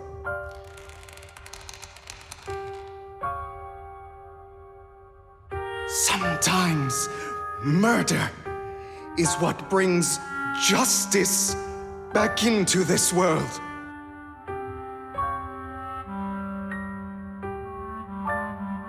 And for that, I must stain these hands in blood. Enough! I can't trust anything you say anymore. I'm leaving Mockingbird, now! Where are you going? Anywhere. Someone from the Mayflowers got in touch with me before. Are you mad? You know what those hypocrites in city administration are like. They're no different from tops. We fought them together all this time, and now you're leaving to serve as their lapdog. Are you going to turn your back on Mockingbird? Turn your back on me? The mayor is different from the others.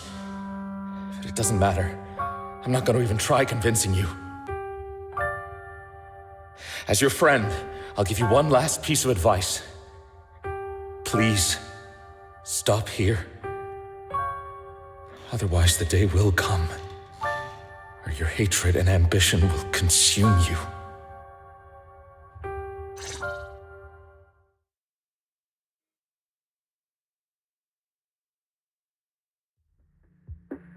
My apologies, Master Proxy, that you had to hear such an unpleasant tale. Hugo came from a powerful family, and his relationship with them was always strained, especially with his own father. So much so that Hugo wanted to personally put an end to him. After shouldering a mountain of injustice, Hugo ran away from home. That's when Jack and I met him. And that setback that Mockingbird suffered turned out to be intimately connected to his family. I had thought it was just a normal mission, when in fact he was plotting revenge. He took advantage of me and everyone else there. I do not mean to pass judgment on him and his decision, but I refuse to accept a partner who is willing to trample over other people's lives for their own desires. Perhaps his family left a mark on him that continues to influence him to this day. In any case, Hugo still has the sacrifice core. We should contact the mayor to plan our next moves. A pleasure to speak with you again. Lycon has already filled me in on Mockingbird stealing the sacrifice core. I'll deal with it. Anything else we can do to help? I mean, we didn't manage to complete our mission. No. You've done well. It's just not appropriate for you to get involved in what's to come.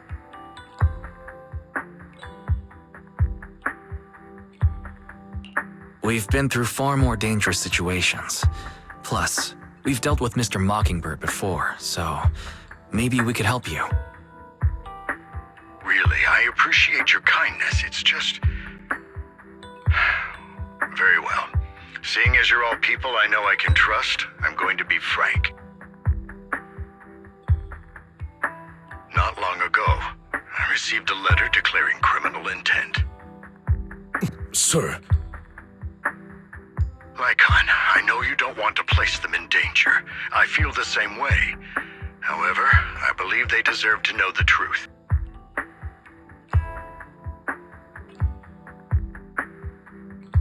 That letter threatened to use a sacrifice to take vengeance against the entire city of New Eridu.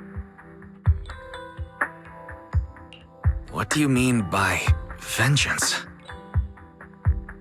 I believe the person, or the organization, who sent the letter is planning to use the sacrifice to mount a large-scale attack against the city.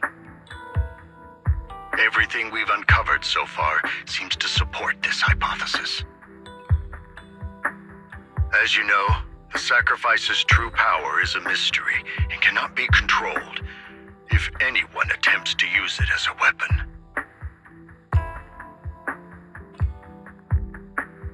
This is no small issue. If this gets out, it'll send the public into a panic. Please promise me you'll keep things confidential. Then let us help out. We can do our part too. But it's like I said before, it'll be too dangerous for you. Whichever way you look at it, you're still citizens of New Eridu, and as mayor, it's my duty to protect you. Plus, Carol would be furious with me if I put you in danger. If she were still around. Anyway, I'm not at liberty to discuss this matter any further. Please rest assured that we will handle things properly as the administrative authority of New Eridu. That's right. Master Proxy, please trust us. So that'll be all for today. Goodbye for now.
I'll have to work overtime to finish this mission report.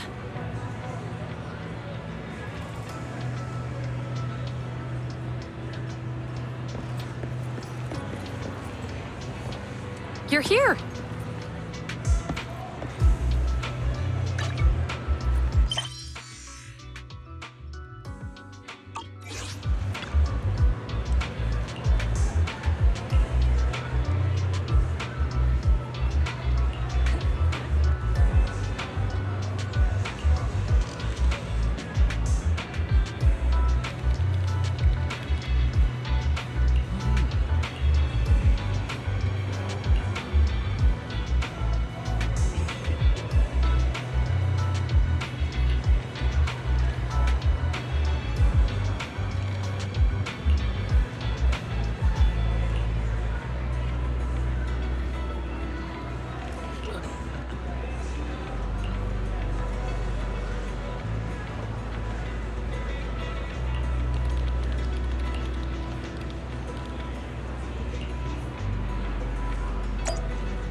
day's training.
All right, let's get started.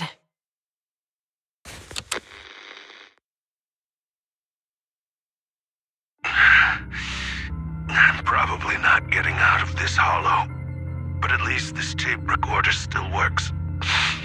Let's say these are my last words. I gave away my anti-corruption equipment to save those civilians, so I'm not in good shape. Unfortunately, we came up against a horde of ethereals right after that. I rushed over to fight them off and tried to save the civilians, but in the thick of all the fighting, I turned back and realized that I was somehow alone. Nobody was behind me. Luckily, I managed to defeat the ethereals, but the wounds and corruption I sustained in doing so should be fatal. I don't mean to cast the blame at all here, and if any of my colleagues ever pick up this cassette, I hope that nobody is ever held accountable. It's just human nature. It's normal. I just have a few regrets. Oh, what's that over there?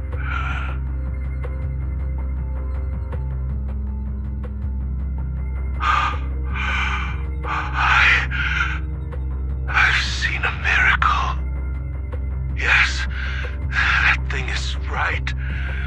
So long as humanity is in constant conflict against the Hollows, we'll never be able to grasp true power.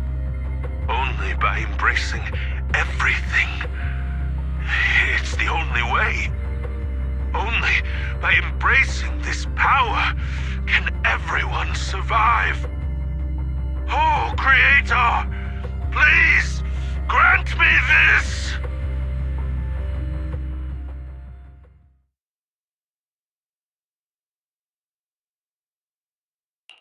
Are you okay, Julian? Don't be so down. Thanks. I'm okay. It's just... Even though we had our suspicions, now that everything is out in the open, I can't help but feel a little... Well, at least now I know the reason why he changed. What did Bringer see during the recording? Whatever it was, he called it a miracle. I saw the mission report from that incident. Bringer emerged from the Hollow unscathed, completely free from injury or corruption. Plus, I remember him rescuing a few civilians and walking out of the Hollow together with them. But if that's the case, then it's at odds with the audio we heard. Which one is the true version of events? It's possible that both are true. Like if Bringer actually met a real god that completely healed his body and helped him save the others. And that's why his mood changed so much. Why he started believing the Exaltists. Because he witnessed a miracle. That sounds like a reasonable speculation at this point. But it still exceeds the limits of what we know. In any case, it's a clue that ultimately points to the Exaltists. I'll keep pulling this thread and see where it leads.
I've been waiting for you for quite some time.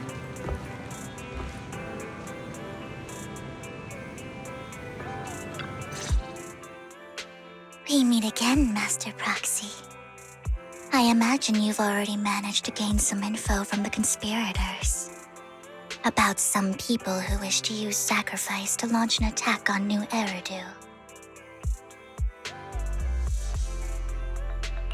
So you know about that? I only just found out myself. Because I've been watching you this entire time. I know many things. But unlike those hypocrites, I'm willing to share info with you to show my sincere hopes of working together.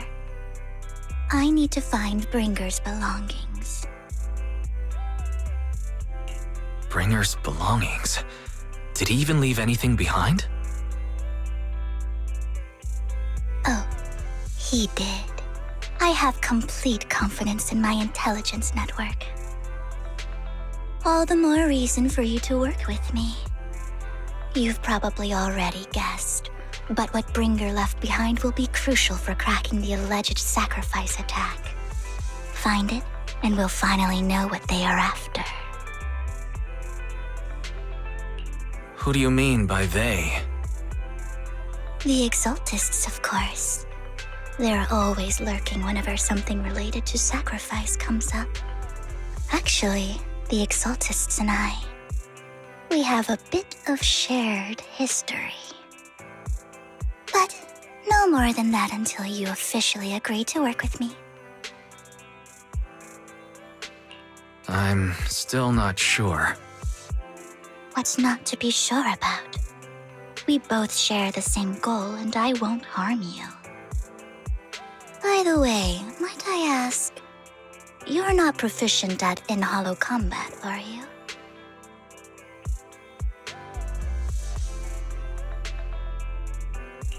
Well, you know, I'm a proxy after all. As I expected. Not to worry. You're an invaluable proxy. All I require is for you to guide me. I mean, not even my darling Lord Phaethon can fight in the hollows.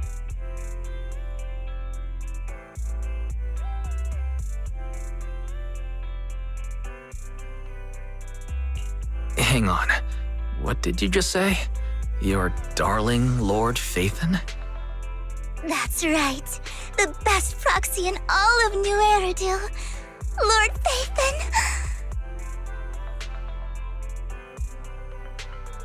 Don't tell me you don't like him.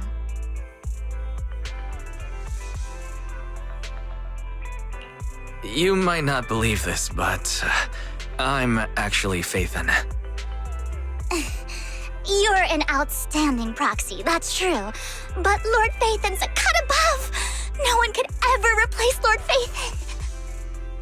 But I know how you feel. You're actually one of Lord Phaethon's fans too, aren't you? So he's your biggest role model in life and you hope to become just like him, right?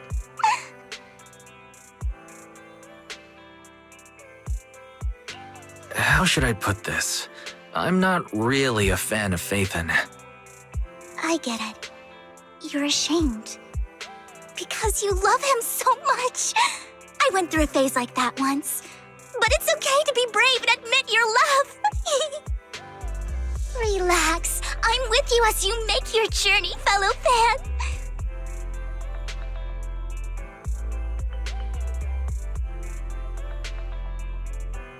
Oh my. Once I start talking about Lord Phaethon, I just can't help myself. Look at the time. I suppose that's all for today then. I'll be in touch with more news.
Ready for combat. Number 0, Ambi. Standing by.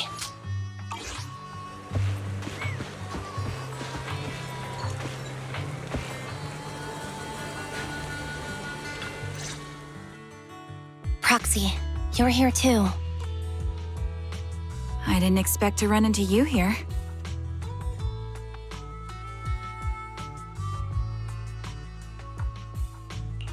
What are you two doing here? And what's with the new outfit, Ambi?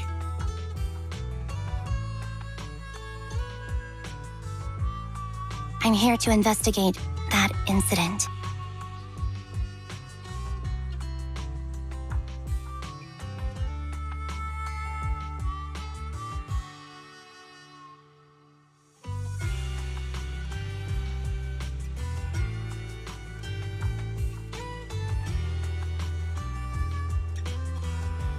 I've recently dug up some clues about the person behind the operation, but my key contact is ultra cautious and keeps demanding me to prove my identity.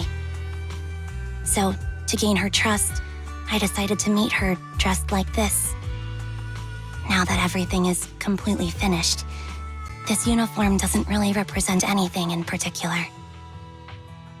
For me, it's just another outfit now. We all have to move on someday. I'm helping her.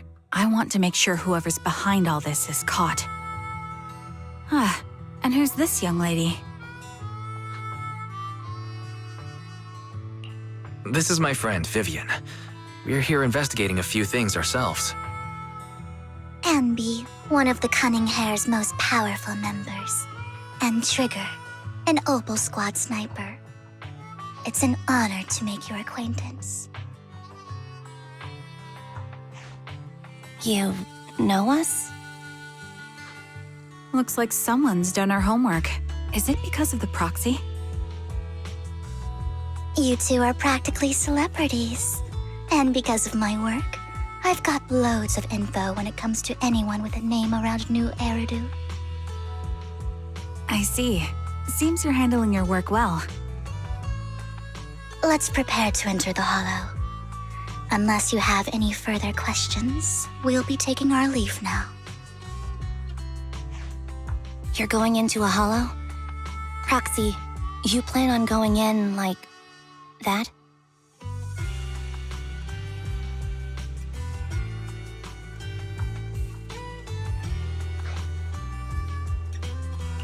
Yeah, that's right.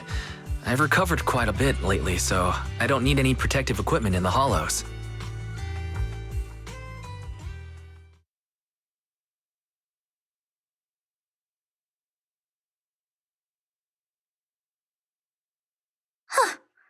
Aren't you that lady from before at the auction?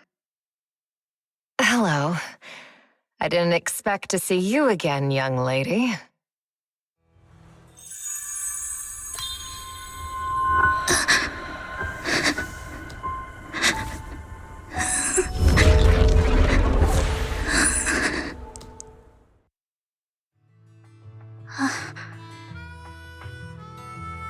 Vivian, are you all right? You look depressed. What's wrong, Vivian? Are you feeling all right? It's nothing. I just drifted off for a moment there. So then, what are you doing here? Don't worry. I'm not here to scam you.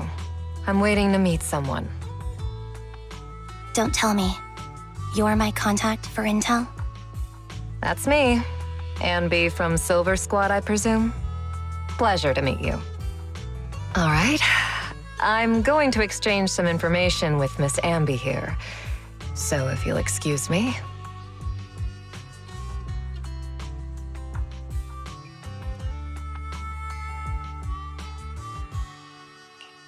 You aren't looking so good.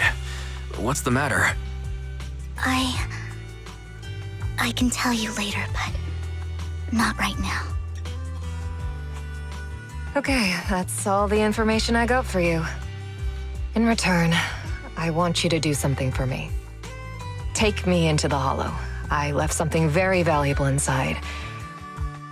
to find it. Seeing as we were just about to go in ourselves, why not join us? It's fine by me. But didn't you say you were investigating something? It's fine. There's no rush. Right, Master Proxy. Huh? Yeah, there really is no rush. Sure, let's all go together. It'll be safer with more people and we'll find your missing item more quickly. Thank you.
So, what is it that you all plan to do here?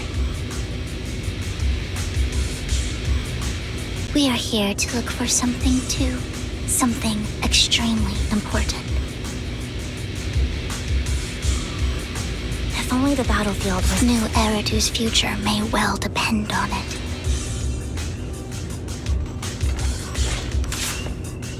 Save your strength, Envy.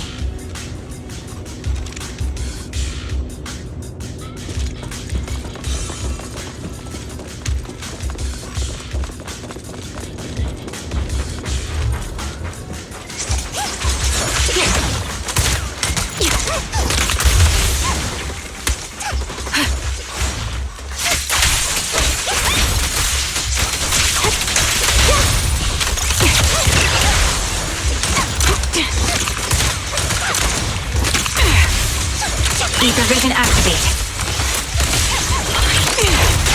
Sounds good.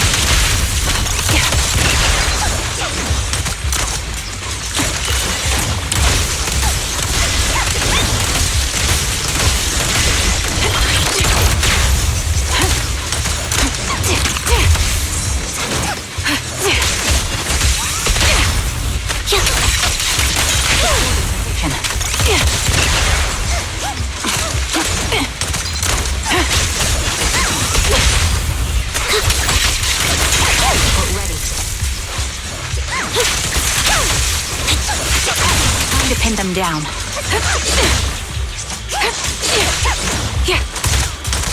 Adjusting for wind.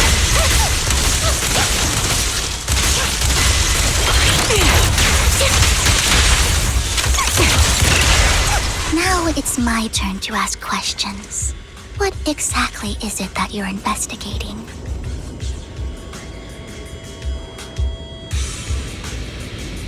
Since you're familiar with the name Silver, then you should know that it shouldn't exist anymore.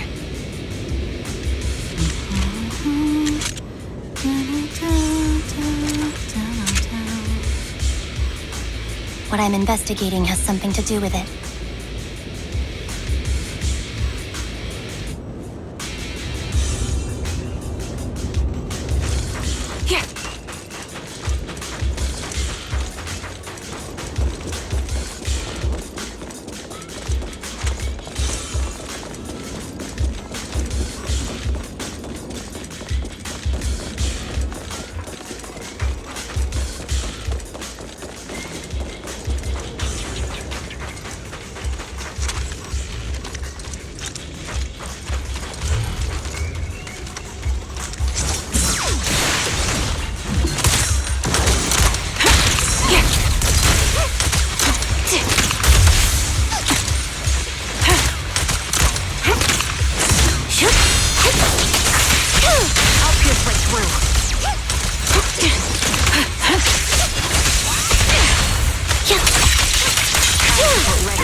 It's Mark! Right on cue. He won't back down.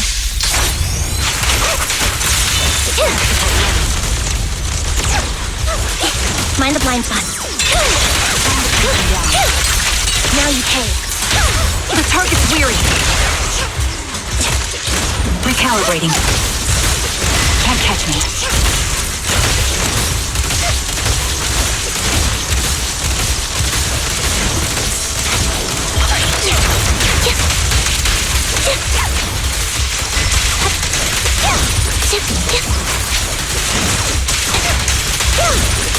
Copy.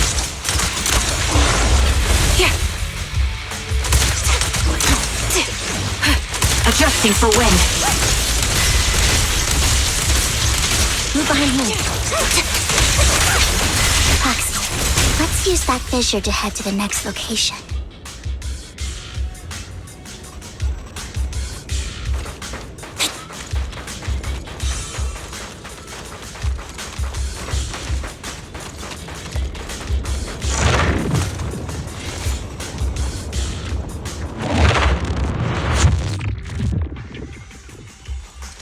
This is the place.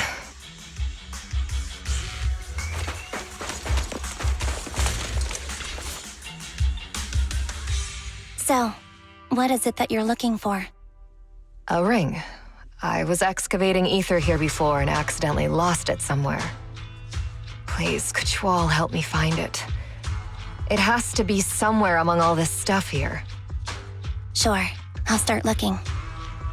I'll go with you. I'll stay here with her then. Thanks, but you don't have to worry about me. Go ahead and accompany the others. I'm sure it'll be faster that way. And sorry for wasting your time like this. I know it might sound strange, but I'll be so happy if my daughter grows up to be capable like you.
There's leftover food here.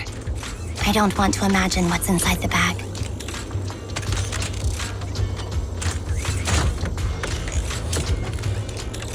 Neither do I.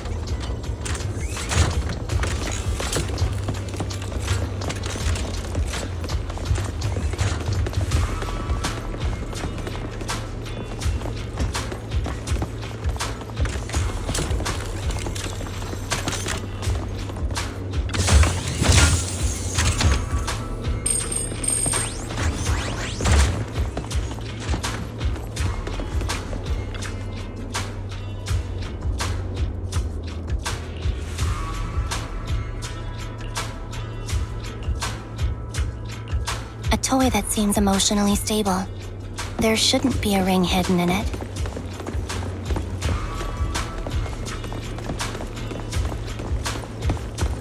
It's pretty cute.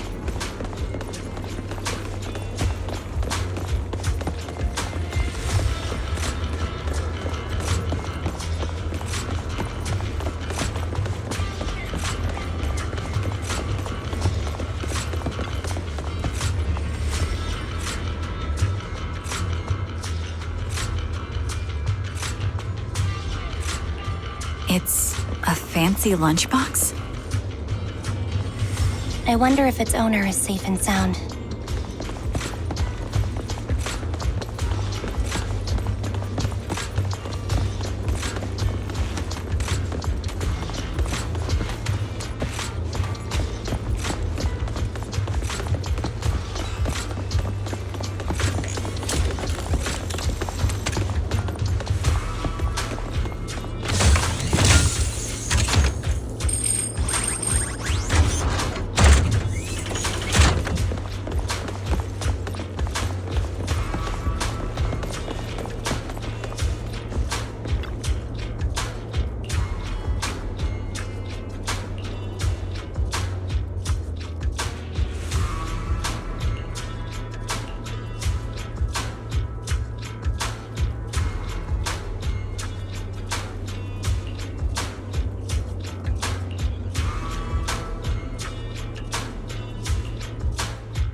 What's wrong, Vivian?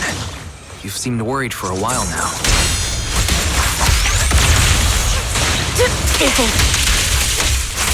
I'm worried about Sienna. The location should still be safe.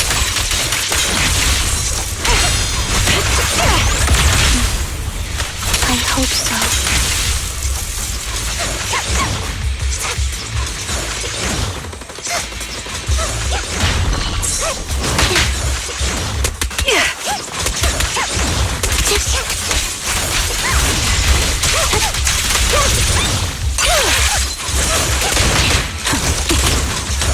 Recalibrating. I'm on it.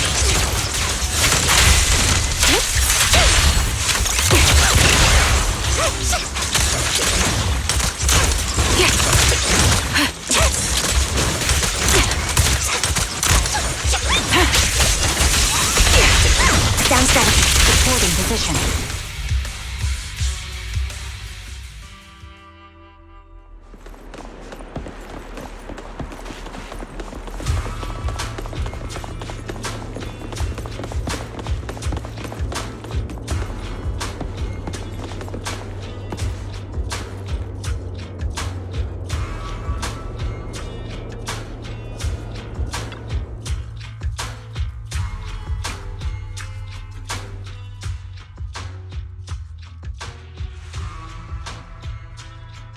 Her vital signs are gone.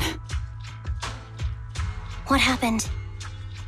I guess this was her final scam.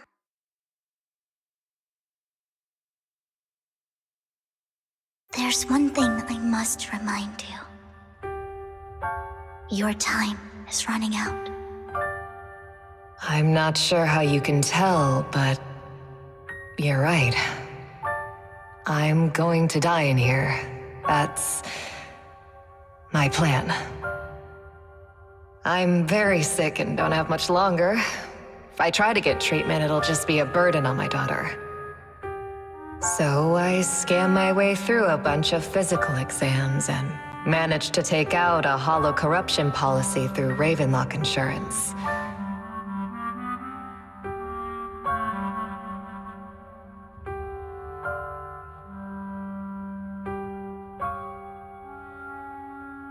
Once some time has passed, could you please take my corrupted body out of the hollow? That will secure a generous compensation package for my daughter. It's only what the Ravenlocks owe me. A pity, yes. But it's the only way I can squeeze it out of them. What makes you think that will help you? I just trust you will. I'm just awfully sorry you had to get involved in this, but it's something I must do. I have to leave something behind for my girl. I have to give her a chance at life. If it's okay, could you also please pass a message to Mira for me? Tell her, don't worry. Even if Mommy's body is corrupted, withers away, and turns to dust, my love for you will always be there. Thank you. You're a good kid.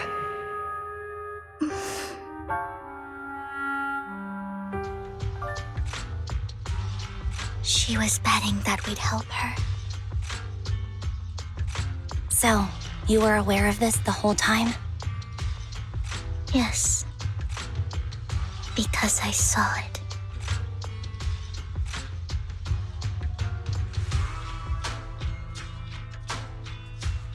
You might not believe me, but I've had this ability to see the future since I was a little girl. But the things I see are always something bad. Plagues, deaths, disasters. That's all I've ever been able to see. It's all that kid's fault! She's seriously jinxed. I always try to avoid her. Otherwise, she'll say something rotten that ends up coming true again. Prophecies, she says. Like she's not the one bringing the bad luck upon us. It wasn't me. I didn't do anything. Sorry. I'm sorry. What good is saying you're sorry? Things like this keep happening every time you open your mouth! How unlucky. She shouldn't be here. Nobody wants her around. If only she would just disappear.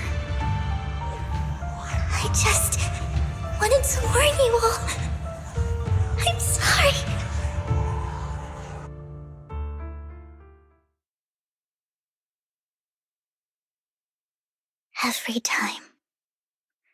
Every time it's the same. In the end, there's nothing I can change. Sometimes I even wonder whether it's me predicting these things, or if my very existence is manifesting these calamities. Vivian, it's not your fault.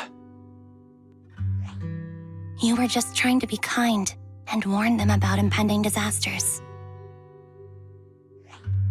I can tell it's never been easy for you.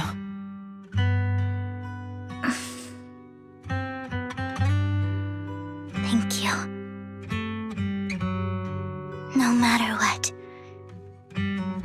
I just hope she finally gets to rest in peace. I hope no misfortune, whether I foresee it or not, ever happens to anyone.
Proxy, do you believe that the future can be changed?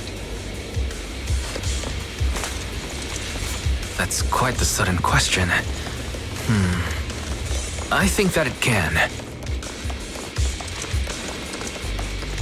Is that so?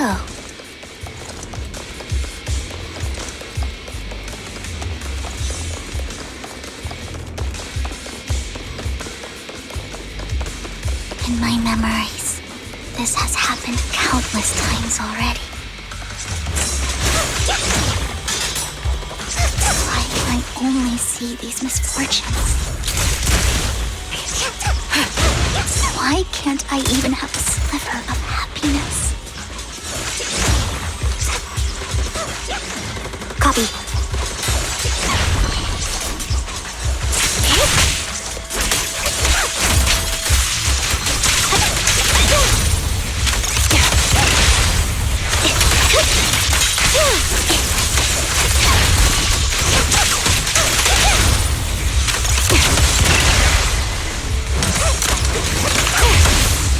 Adjusting for wind.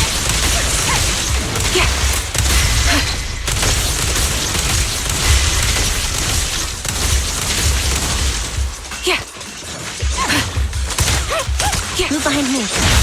Outside. Proxy, the fissure that we're looking for is up ahead.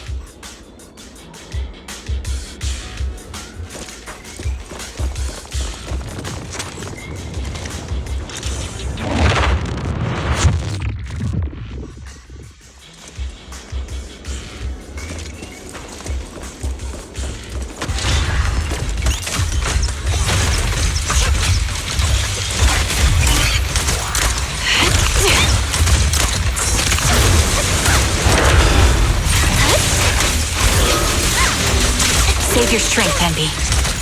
Ether vision activate.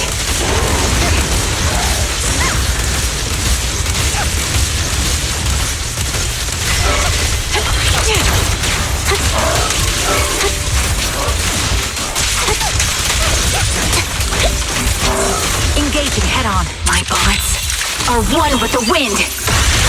Flip the switch.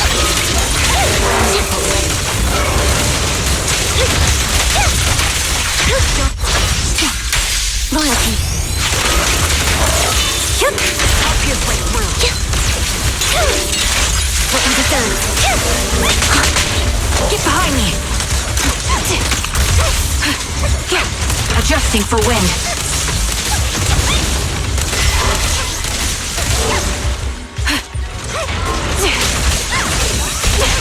The melody of combat. A perfect conduit.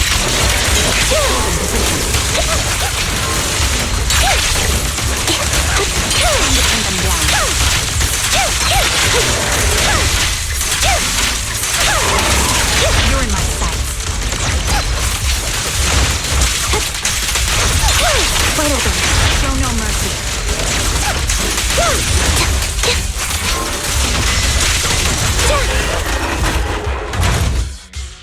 I think it's about time. We should take that lady out of the hollow. You guys go on. Thank you. She gave us the intel we needed, so this is the least we could do.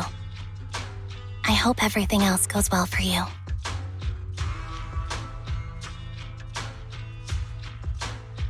Master Proxy, is there anything you'd like to know? You can Master Proxy, is there anything you'd like to know? You can just ask.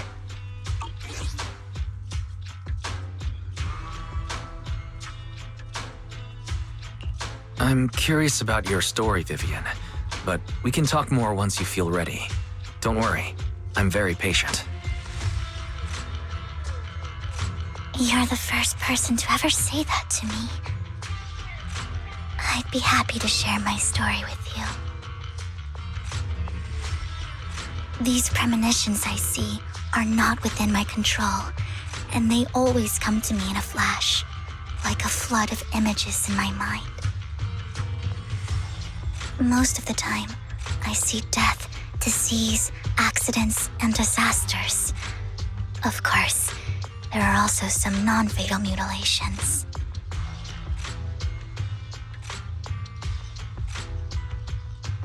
But every time, without exception, they end up happening. And I can never prevent or change them.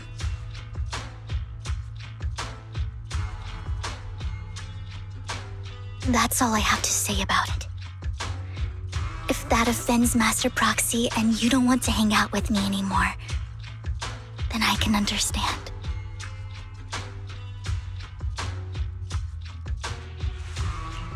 Why would I be offended? That's just who you are, Vivian. Besides, we're friends. I've always considered this ability as a curse.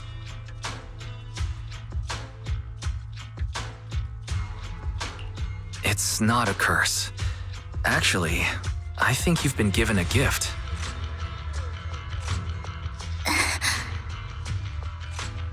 Thank you. Really. Well, it's getting late. Bringer's belongings ought to be around here somewhere. Let's take a closer look.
Looks like it isn't in here.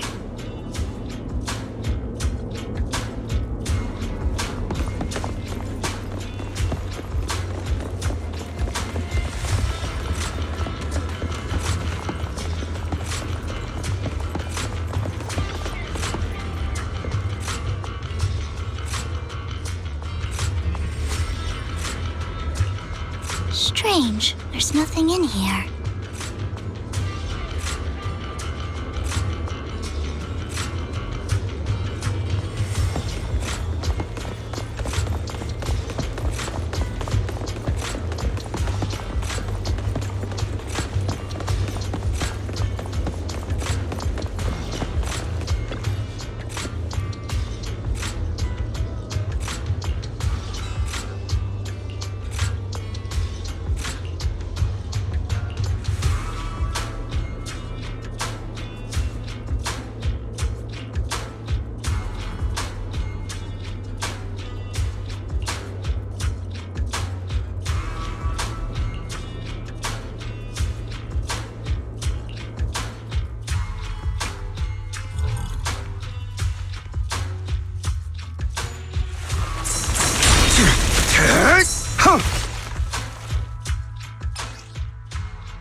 This is it.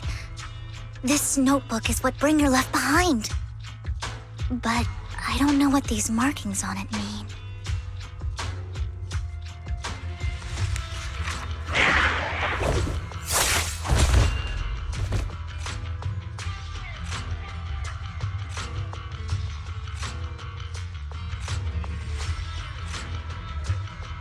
Well, hello, Master Proxy.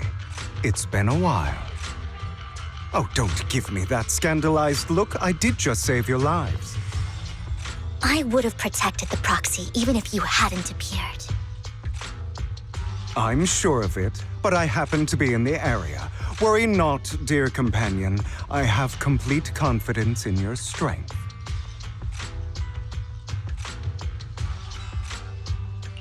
Hang on. Did you say companion? So you two know each other? Apologies. I didn't have a chance to mention it before. I'm actually part of the Phantom Thief Syndicate, Mockingbird. That's right. I was only able to slip in during the auction thanks to some help from Vivian backstage.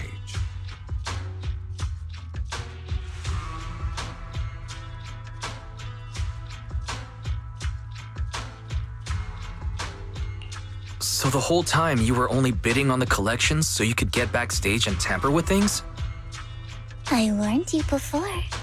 You can't rely on appearances.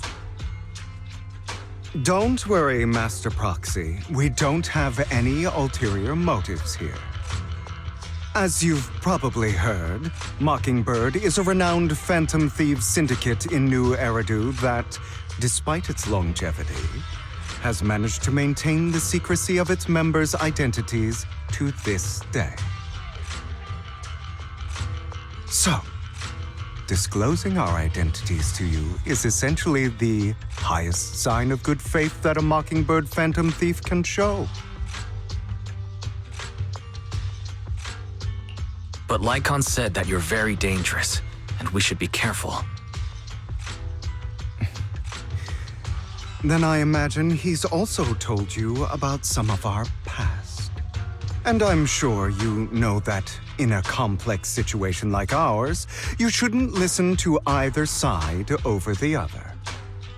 Mockingbird's purpose is very simple, really. To form long-standing and cooperative relationships with outstanding proxies like yourself. We need your abilities. Before you make any decisions, please allow me to briefly explain the concept behind the Mockingbird Syndicate. We all know there isn't anything in this world that's fair. A prime example being the uneven distribution of wealth.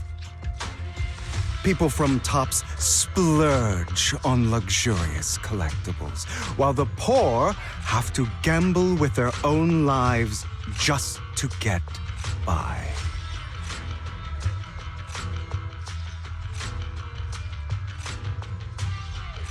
Of course, besides wealth, there's also an unequal distribution in this world of happiness and suffering, hope and despair, love and hate. It's all just so unfair. Somebody has to do something to tilt the balance of the scales. And thus Mockingbird was born. We take from those who have far more than they deserve and give it to those who deserve to have more. If you ask me, that's enough to be considered a form of justice.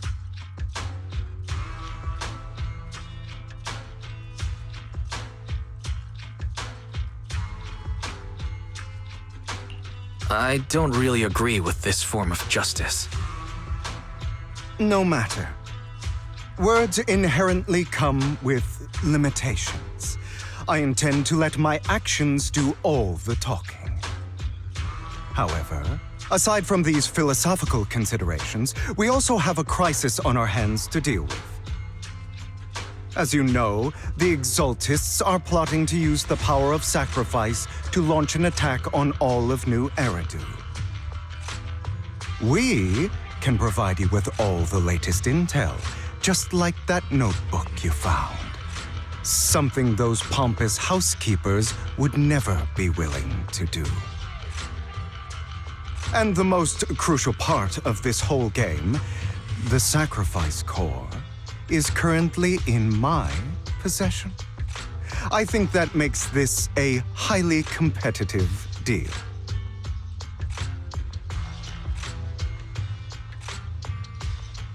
We share the same goal for the moment, stopping the impending disaster from playing out.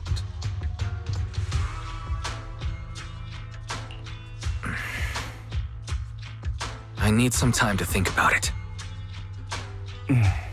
How about this? If you still have misgivings about our upcoming cooperation, then why don't you bring Lycon along with you? He's got the support of the mayor's office behind him, and his presence alone is enough to keep me in check. That would put you more at ease, right? Of course, you're welcome to bring some other friends along, provided they aren't from public security or HSO.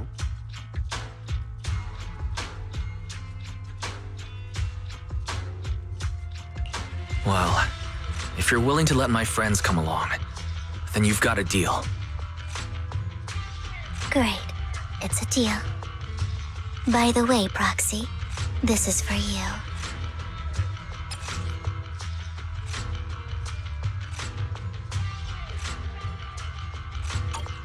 Consider it a souvenir commemorating our first time working together. For now, we'll carefully look through the contents of that notebook. I'll contact you if anything comes up.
How about it?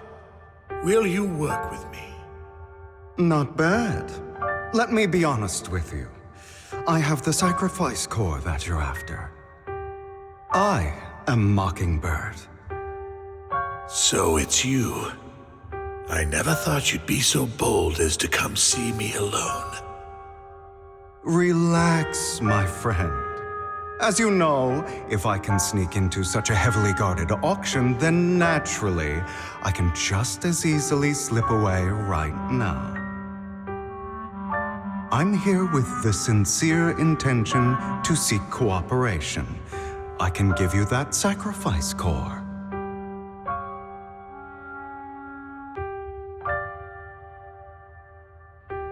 And what do you want in return? Wealth, glory, power. The things everyone else in the world wants, I want them too. And I'm confident that as the current heir to the Ravenlock family, those are all things you can give me.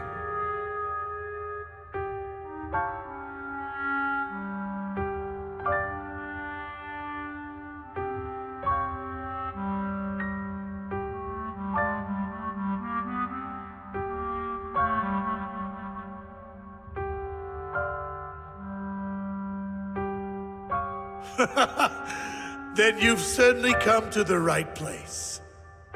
My family is working on a big project. If things come to fruition, Ravenlock's status in Tops will significantly improve.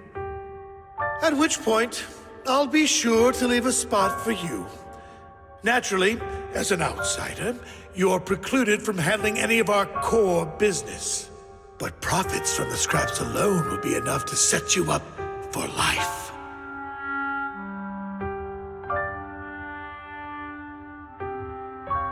Mr. Hartman, I think you've misunderstood me. I have no intention of joining the Ravenlock family. In fact, I have an art gallery under my name that does pretty well for itself.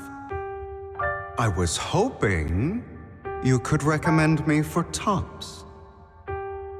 You want to join Tops? That's easier said than done. Even for a family like ours, it would still require significant effort and... Just answer me yes or no. I don't think either of us can afford to waste time. I understand. Yes, you have my word. But in exchange, you'll have to give me the sacrifice core first. I'm sorry, but I'm afraid I can't. I've already hidden it somewhere safe, a place nobody else but me knows. You don't want to put all your chips on the table when dealing with Tops. I know that far too well. Then that means I also need to keep an eye out when working with the infamous Mockingbird, right? Mr. Hartman, I should remind you that I stand before you undisguised.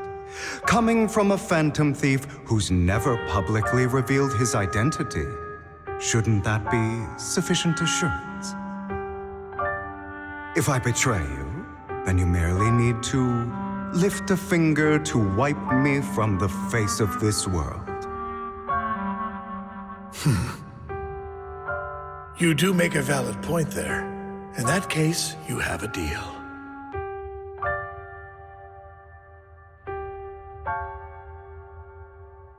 I appreciate your trust. Why don't we celebrate our new partnership with a toast?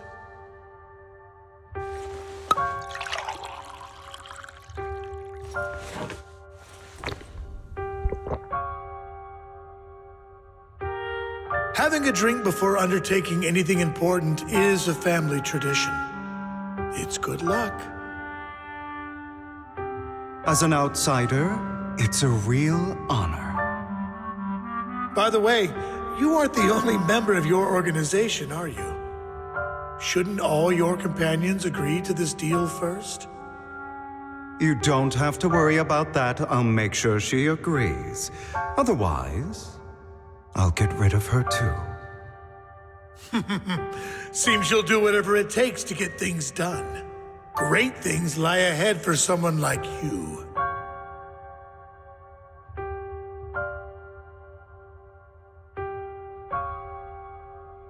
All right, let's leave it at that for today. I'll contact you about what to do next.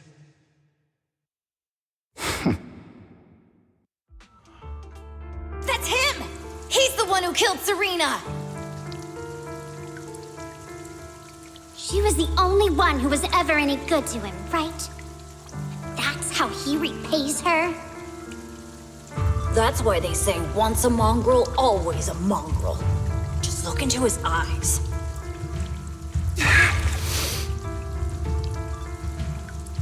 Father! We have to punish him!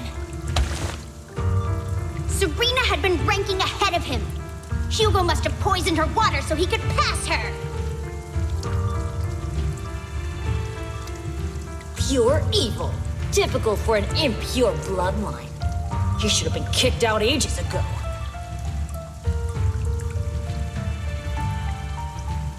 Hugo, did you do all this?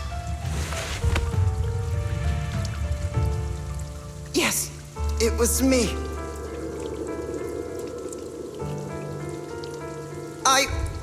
I killed her.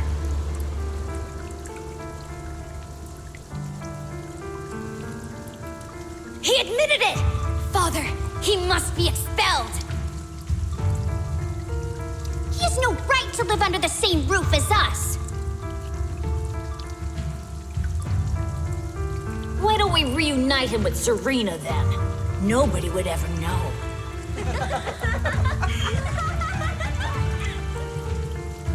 Hugo, well done.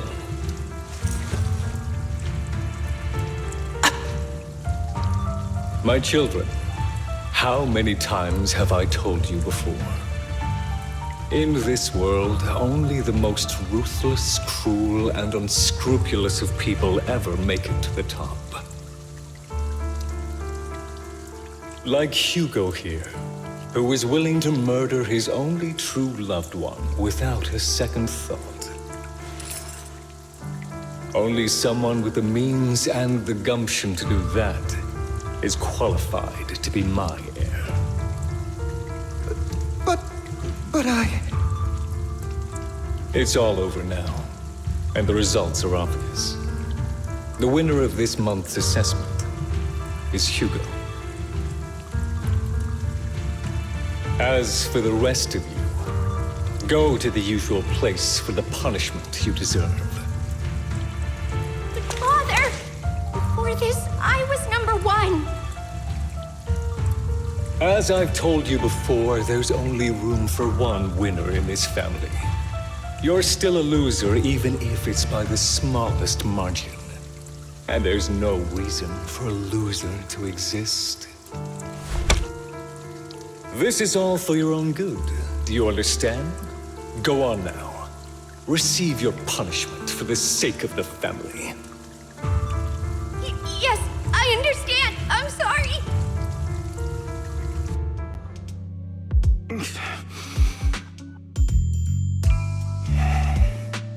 That really brought up some unpleasant memories.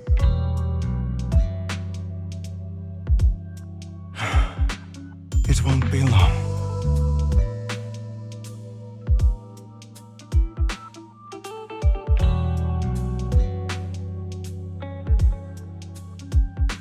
Soon, it'll all be over.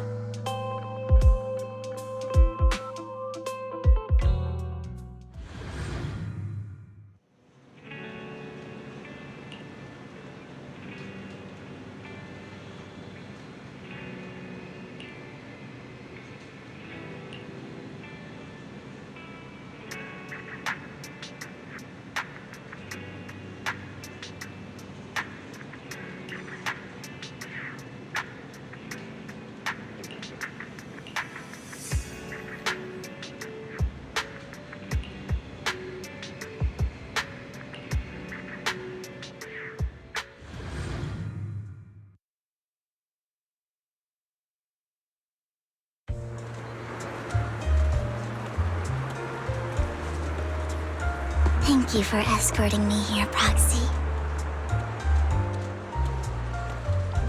Today was quite eventful. If I were to head back now, I probably wouldn't be able to fall asleep.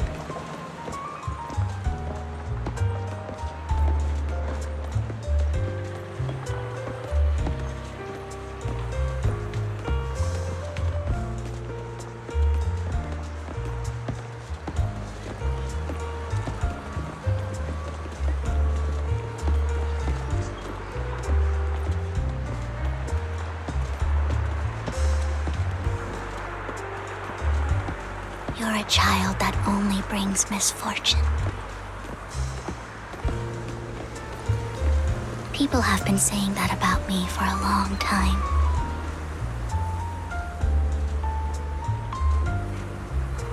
I used to feel hurt and resentful.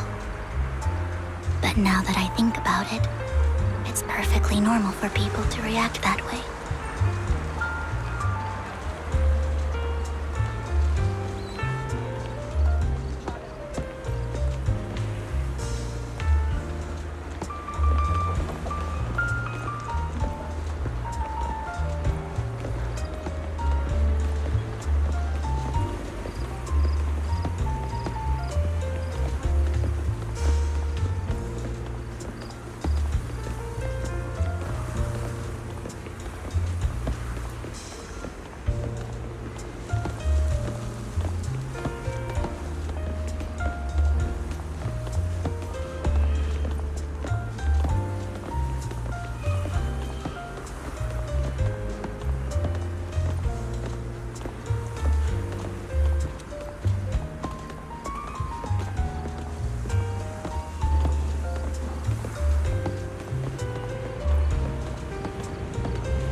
Why do I only predict suffering?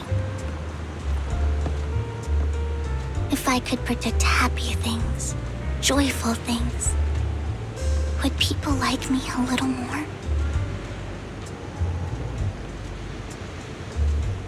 Maybe fate truly is set in stone. Often, I want to help these people avoid their miserable fates.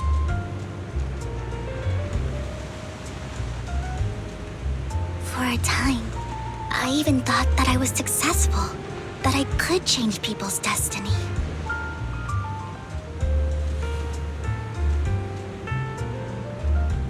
But it was all an illusion. In the end, I couldn't do anything at all.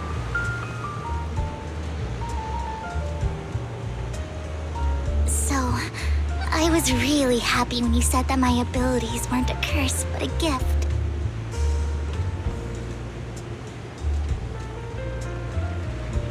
Thank you, Proxy. I'm so glad to have met you. And you're also a fan of Lord Phaethon. It's like we were fated to meet.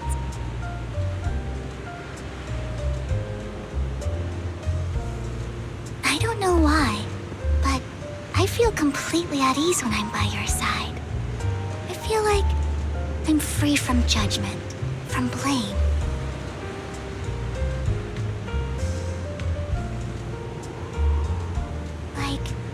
I don't need to worry about anything, and can just be my own true self.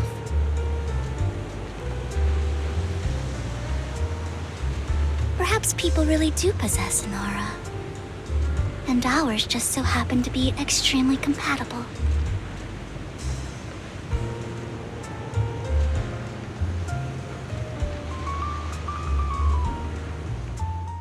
By the way, you asked me before about Hugo. I don't really know much about him. He rarely ever talks about his past. But judging from his eye colors, you can guess he's probably the bastard son of a renowned family. I think his mother was very worried about his different colored eyes, and even wanted to get rid of him at one point. But then his family offered a huge price and bought him off his mother for some reason. And just like that, He moved from a leaky and drafty boarding room to a luxurious mansion.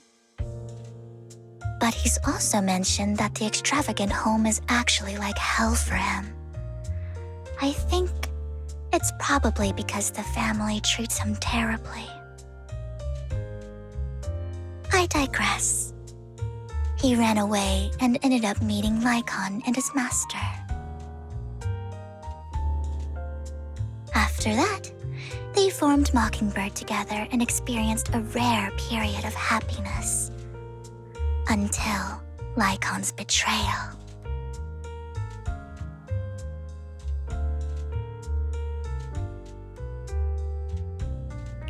So, what's your take on Hugo? I imagine I would still be wandering around now if I had never met him. To me, Hugo is just like an older brother.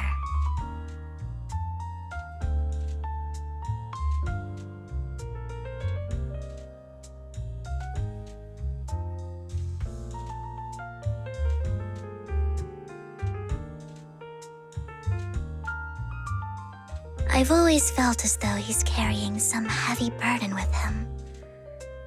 But that's a secret he's kept to himself. Something he'll never tell me.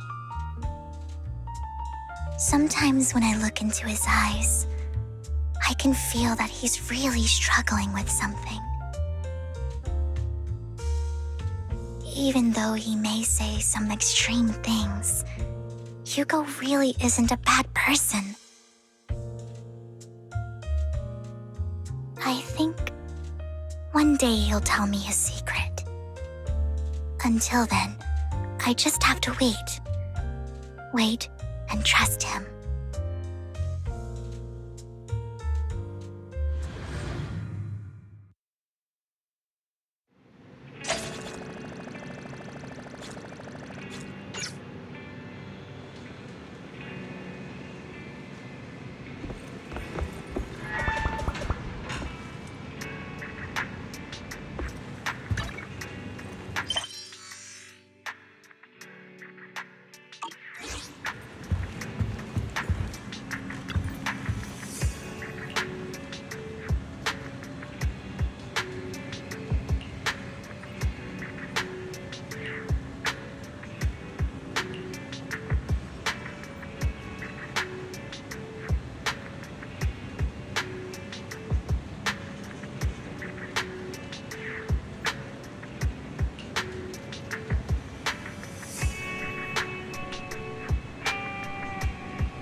It appears we're the first to arrive.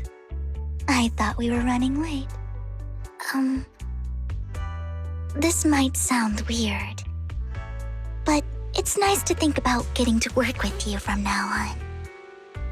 I don't really know why that makes me feel so happy. Oh! It's because we're fellow fans! Anyone who likes Lord Phaethon can't be a bad guy. You're right. Of course, Lord Phaethon is the greatest there will ever be, but you're definitely the best proxy I've ever met in person. Hugo told me before that you're really skilled, and he said we'd get along great. I never expected he'd be so right. Oh, by the way, would you like to come by my place if you have time later? I have a huge collection of Lord Phaethon merch. Phaethon, Lord Phaethon doesn't have any merch out there, right? I mean, we don't even know what he looks like, for starters. It's all my own original merch, like screenshots of old Internet comments. I print them out and turn them into postcards. Plus the avatars Lord Phaethon's used, the music playlists they recommend. I've organized it all. I'd love to show it all to you if we get the chance.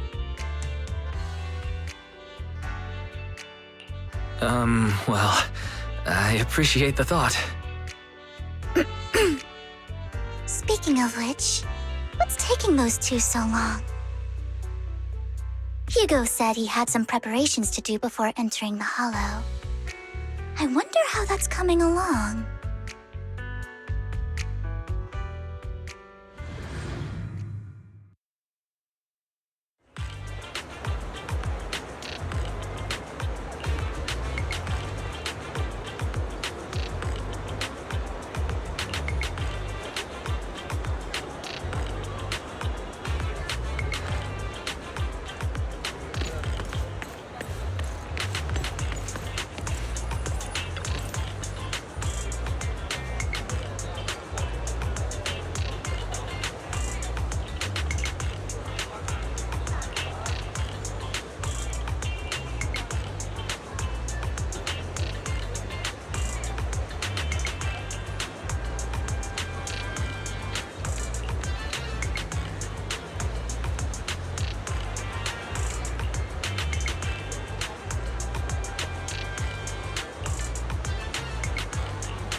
This is getting to be more than just a coincidence, don't you think? Or perhaps you are actually stalking me. If I was stalking you, you wouldn't ever know. Overconfident as always. You haven't changed at all. We just make it a habit to check the state of our weapons prior to combat. Thanks for that little reminder. I almost forgot. I didn't expect you to let me join. What else could I do? Master Proxy would have insisted on having you join us. I never expected for us to have a chance to enjoy some pleasant conversation like this, without our weapons drawn, that is. It really has been too long. I still remember when we first established Mockingbird. Indeed. That was a long time ago. Thankfully, Jack went in peace.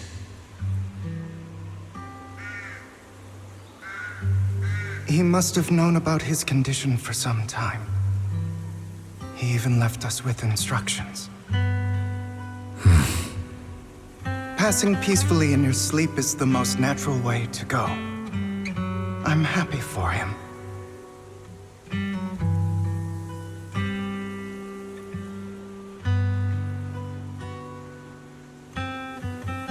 By the way, Lycon, have you given it any thought yet? You mean about our guild for Phantom Thieves? Yeah. It's time for us to build an organization of our own. Jack always supported the idea, didn't he? I don't have any objections. But what should we call it then? How about Mockingbird? It's a bird known for mimicking the calls of others to blend in. The same way we don high society roles for ourselves when we're out on a mission. Oh, oops. I nearly forgot. You're a terrible actor, and you're always flubbing your lines. I guess we can rule out that name, then. No, call it Mockingbird. We're always just putting on an act, aren't we? I won't slip up on our next mission. Besides, we still ran missions together even when we didn't have a name. Having one now won't really make a difference. No. It does make a difference, Lycon. And I don't just want a name. I want Mockingbird to become a symbol, like the sword of Damocles hanging over everyone's heads, striking fear into the hearts of the rich and cruel whenever they hear the name. Just like Jack used to say, this world isn't fair. So that's why we have to influence it however we can, and change things in our own way. But on the basis of not causing harm to other people's lives. That's also what Jack used to say. You remember, don't you? Of course I remember. All right, I promise. That sounded pretty forced. Don't forget, things don't end well for people who break their oaths.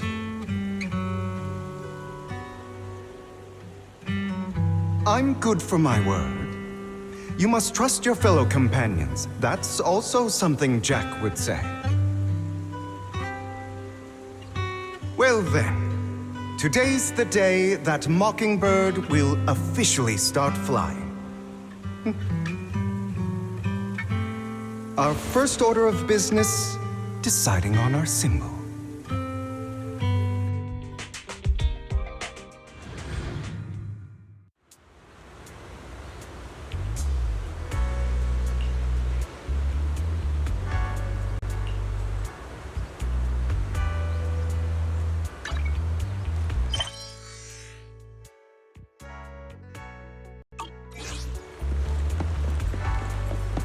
Looks like we're all here. Hugo, you're late again. Do forgive me. Someone was pestering me and wasting my precious time.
expect the coordinates in Bringer's notes to lead here.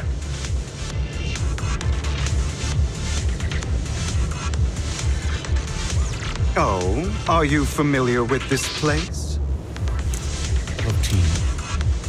More familiar than you, it seems. Proxy, if they're being too noisy, can I take action?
I don't enjoy obstacles in my path. Can we not bust the door open? You can try. Master Proxy, we need to find a power source to activate the door. A generator room should be nearby. Over here. Wow, you really know this place like the back of your paw.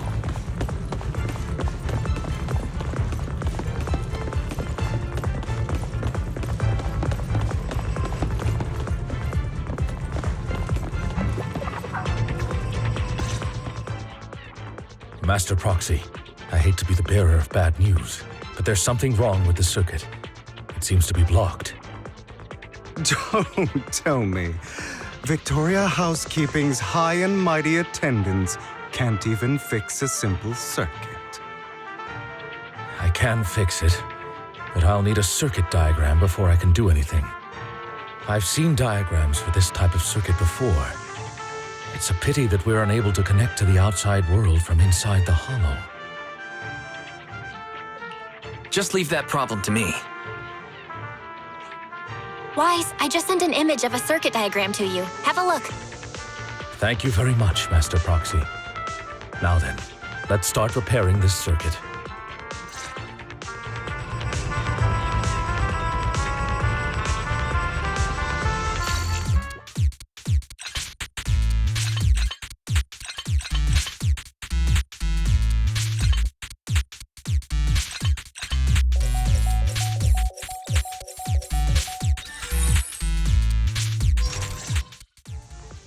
The circuit is fixed. We should now be able to open that door. Wait up. Wait a second. Something just doesn't add up. It's all coming together now. Communicating with the outside world from within a hollow. And getting that circuit diagram. In theory, there's only one person who could ever do that.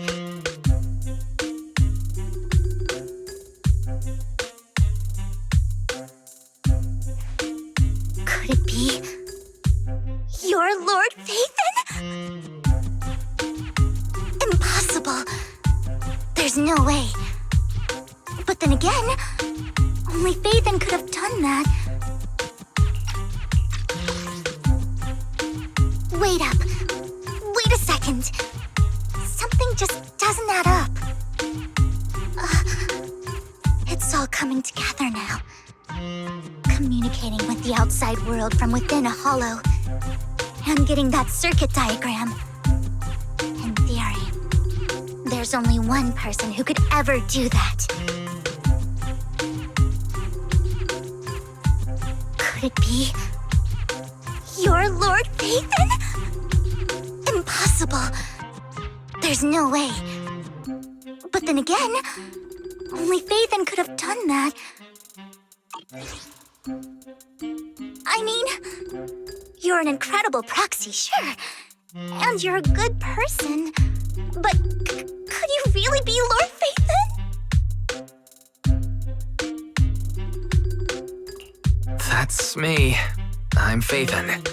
Sorry, I just never had the opportunity to tell you. Unbelievable. Lord Phaethon, I've been your biggest fan for years now. Goodness me, Lord Phaethon was right in front of me all along, and I had no idea. This is like a dream.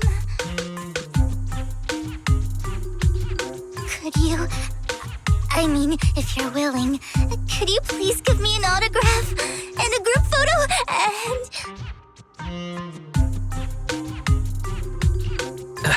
Anything you want, but let's get out of the hollow first, all right? Oh, okay. Sorry, guess I got a little too excited. Anyone would be enraptured meeting someone they admire that much. Yeah, if I ever met my favorite movie director, I'd be the same. We should keep moving. This isn't the best place for idle chit-chat.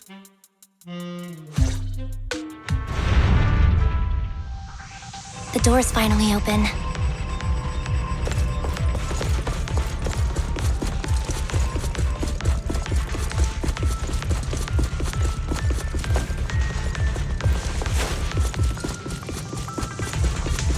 The proxy is Phaethon. Phaethon is the proxy. This is a dream. I never want to wake up.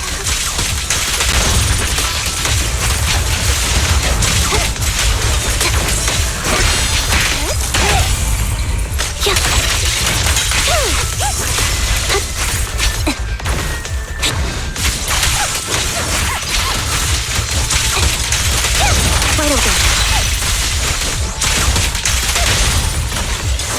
The fissure over there should lead to our destination.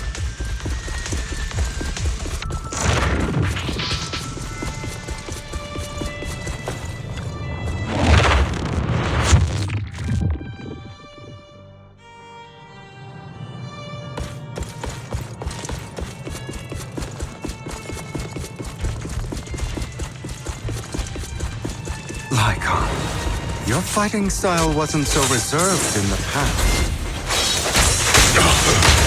Fall back. I've matured. You call this mature? You're just being pretentious.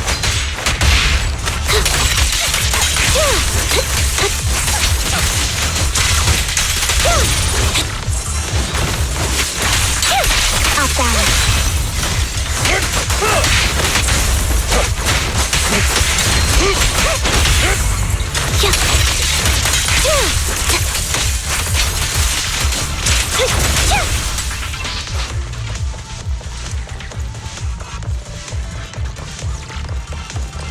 A difficult foe, that one.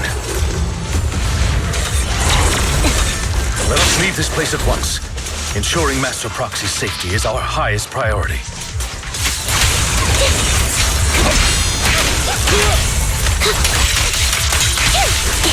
I won't let anything happen to you, Lord Phaethon.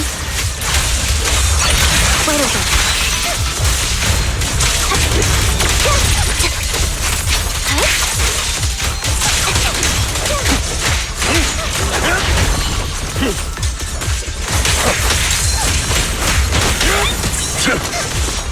Stay safe.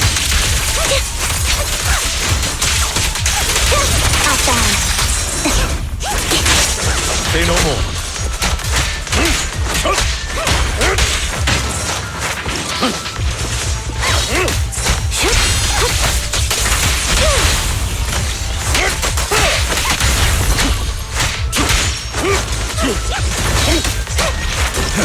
In position.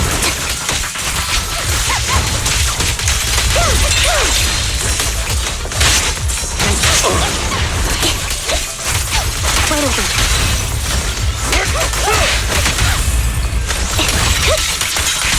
Lord Bathan, how are you feeling?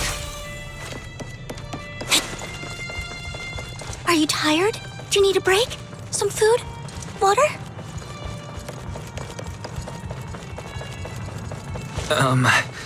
Thank you for your concern. I'm fine.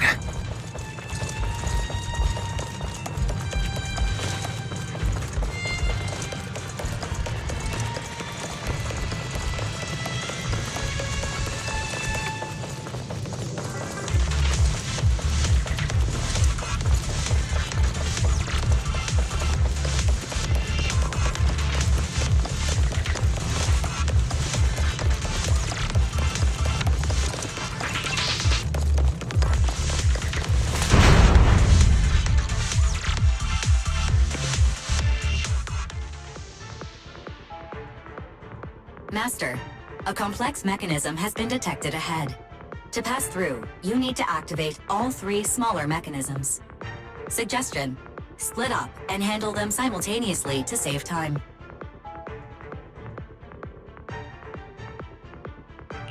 So, we have to head to 3 different places to crack this thing. Huh? We're splitting into 3 groups? In that case, I'll protect you, Master Proxy! I can take care of one myself. That leaves the last one to me, then.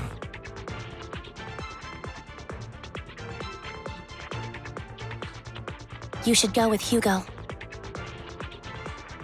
What's that supposed to mean? We get along just fine, don't we, Miss Cunninghair?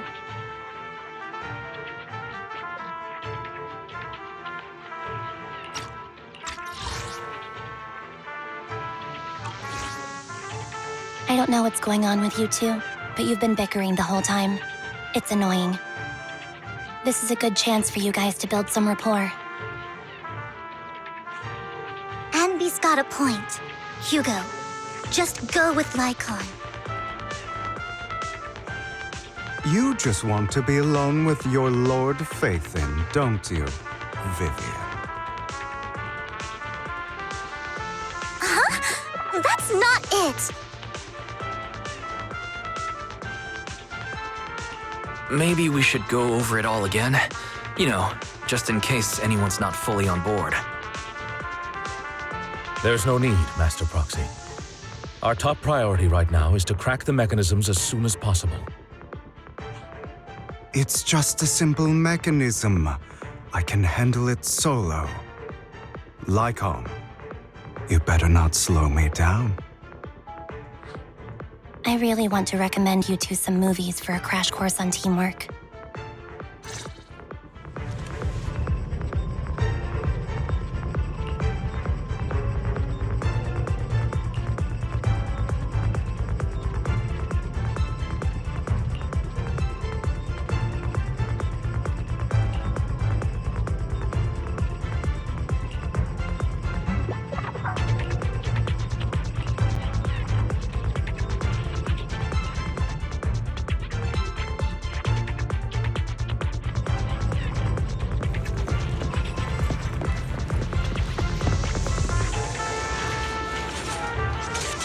Lord Bathan, there are too many ethereals here. We have to find a way to close that door and stop the ethereals from flooding in.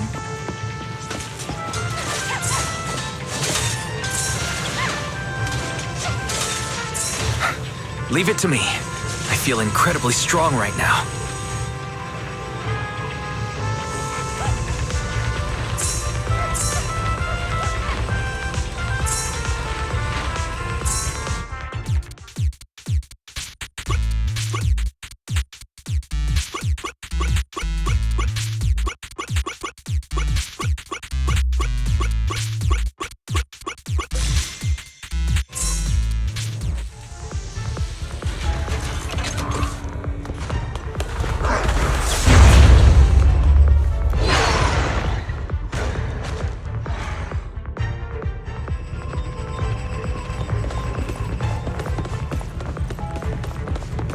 Lord Phaethon.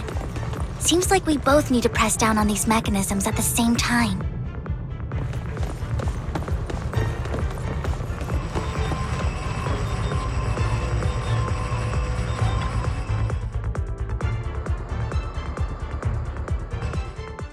Sure enough, Lord Phaethon and I share a deeper connection. Sorry. I hope I'm not being too forward. Goodness me. Somehow I'm fighting alongside Lord Phaethon. It's like all my dreams are coming true. I'm going to wake up any second now, aren't I? No, this isn't a dream. I'm real. See? You can even hold my hand. Not only is Lord Phaethon incredible, but super kind. That's it. I pledge to be a die-hard Lord Phaethon fan until my very last breath. I'm happy to hear that. Don't get me wrong, but why do you like Phaethon so much, Vivian? Lord Phaethon is my light. The one who saved me in my darkest, most desperate times. Like a deity who rescued me. You probably don't remember, but you really did save me that day. Wow, it's so embarrassing to say all this in front of you. Sorry, I hope I'm not bothering you too much. No, you're not a bother at all. Thank you for your loyal support. I should be the one thanking you. Just being able to see Lord Phaethon makes me the luckiest person in the whole world. Sorry to keep babbling like this. I wonder how the others are doing. I'm sure Anby will be able to manage. She's great at this kind of stuff.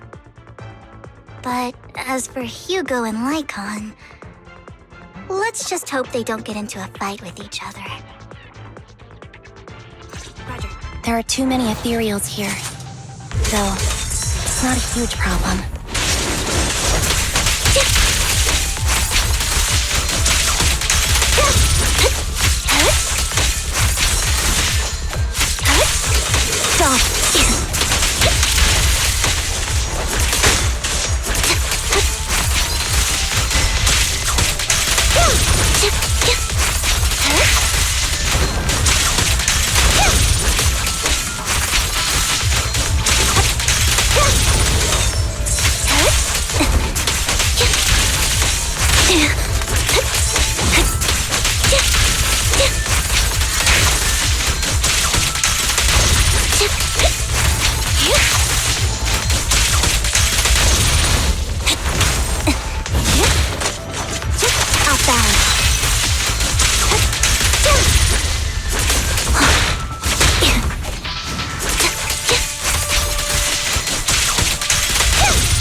So, we have to cooperate to solve this problem. That's a real shame. I have no intention of arguing with you right now. Master Proxy and Miss Vivian are elsewhere, and we must rendezvous with them post-haste. What a coincidence. That's exactly what I was thinking. Just this once, we should trust each other. For the Proxy. I have no objections. Very well. Then you'd better keep your word. I know you've never fully trusted me, Lycon. Even before it all fell apart.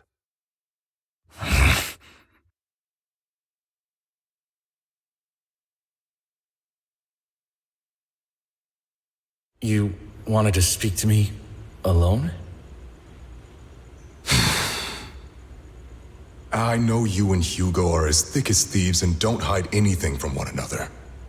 But you can't tell him what I'm about to tell you. Did something happen with him? Hugo is an intelligent and gifted child. He learns everything I teach with ease. In time, he'll grow beyond me. Reach a place where people will marvel and look up to him as a beacon. Yeah. As much as I hate to admit it, he always picks things up just a teeny bit quicker than me.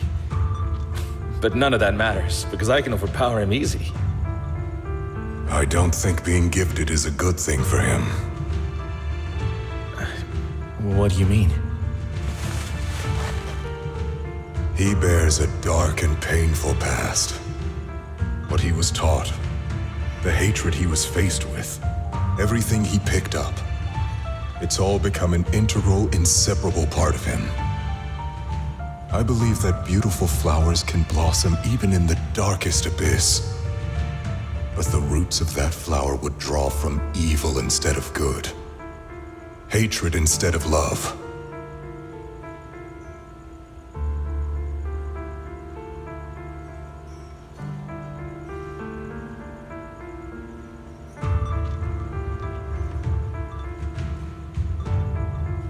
It's a curse that flows through his lineage. A curse that fate branded him with. I've seen far too many people like that throughout this long life of mine. They struggle with this curse their whole lives, but they all end up failing in the end. The path of light is narrow and fleeting, and the darkness is filled with such temptation that dropping your guard for even just a moment can send you spiraling straight into the abyss. Do you mean Hugo's going to be a bad guy? I don't know. I hope he'll always stay true to his heart. That he won't give in to hatred and ambition. That he won't become the dragon that must be slain. But he has inherited the seed of evil. You cannot let it take root. I'm afraid I won't be there to help you. There's not much life left in this old body of mine. So then, Lycon, promise me now. You must hold his chain tight, to restrain him, to stop him, and when necessary, to choke him.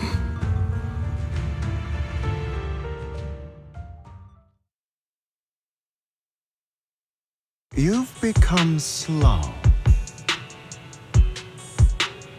Or maybe you've been on guard against me this whole time, and that's what's slowing you down.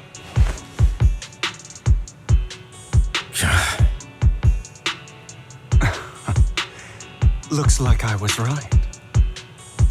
Lycon, I hope you're aware that the one who betrayed Mockingbird and went to work for the Mayflowers was you, not me. I would never betray my companion. I don't wish to repeat myself, but you should not break our oath. That's the path I've chosen, and I'm going to stick to it. But you know that path will lead you the wrong way. Who are you to lecture me about right and wrong? I believe any path that makes you feel pain must be the wrong one.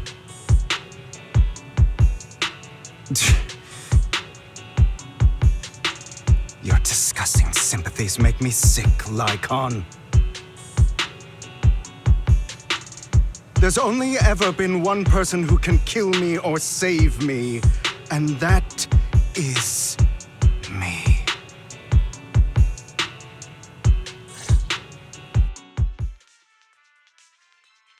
Great, it worked!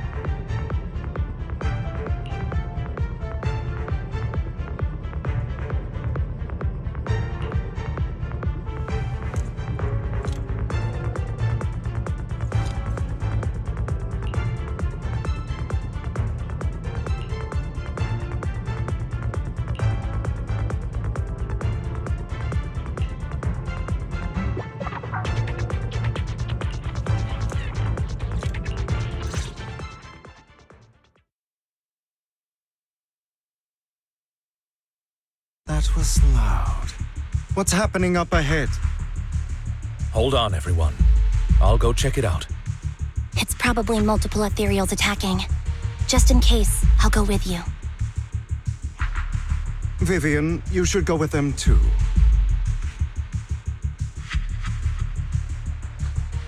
Keep an eye on Lycon, will you? I'm worried he might sell us out to the mayor when he gets the chance. I'd never do that. But if Miss Vivian wishes to join us, she's more than welcome. Okay, then I'll go with you.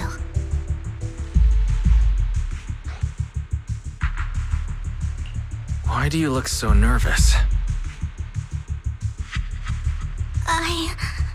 I've spent so much time by your side already. I need to get away from Lord Phaethon for a little bit, or I might die from this overwhelming happiness. If that's the case, Miss Vivian, feel free to come along with me. Okay. All right.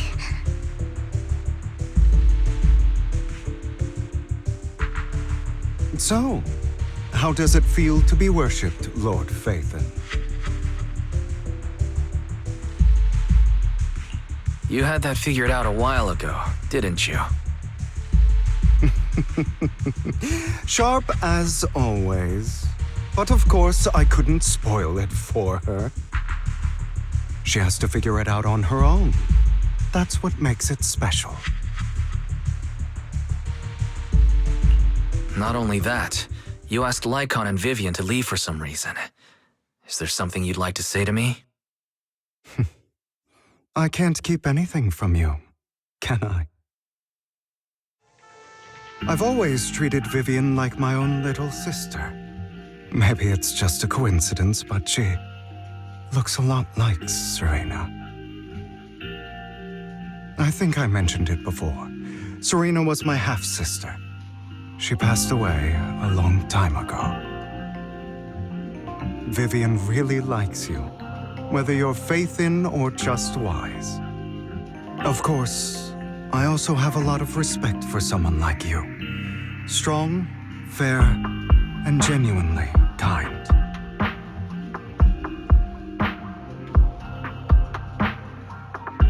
So I hope... I beg you, please keep her safe. So I hope... I beg you, please keep her safe.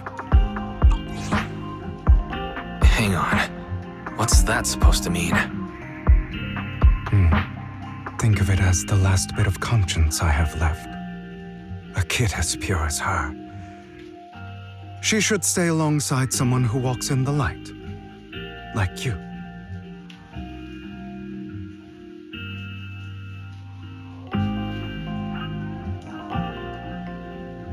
Not even Vivian can agree with all my beliefs.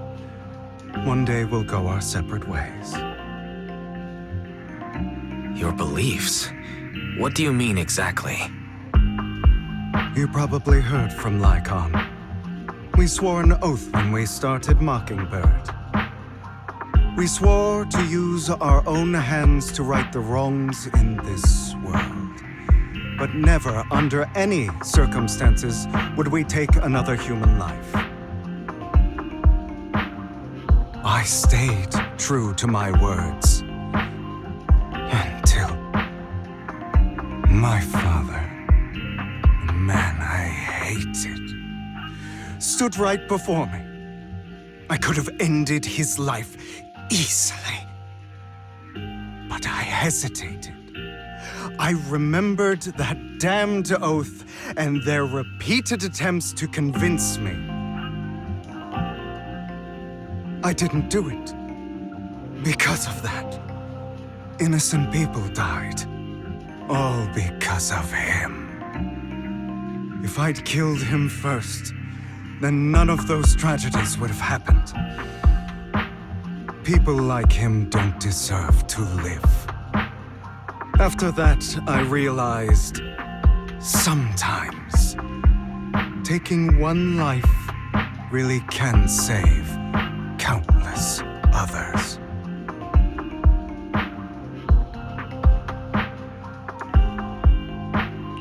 I understand where you're coming from.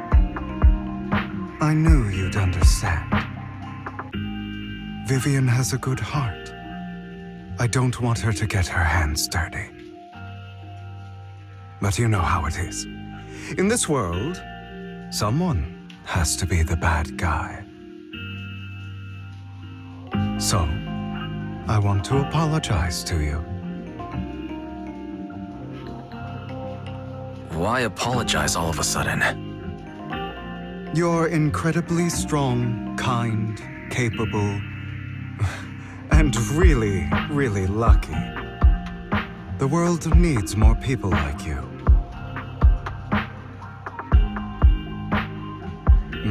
Remember that revenge movie I told you about, Children of Devils? I still haven't found it, but I came across another videotape with the same name. Turns out, in that story, the children of devils are actually the children of gods.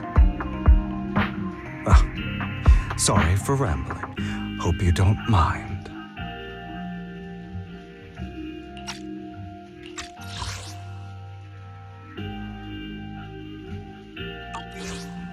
They should be back soon. Please, look after Vivian for me.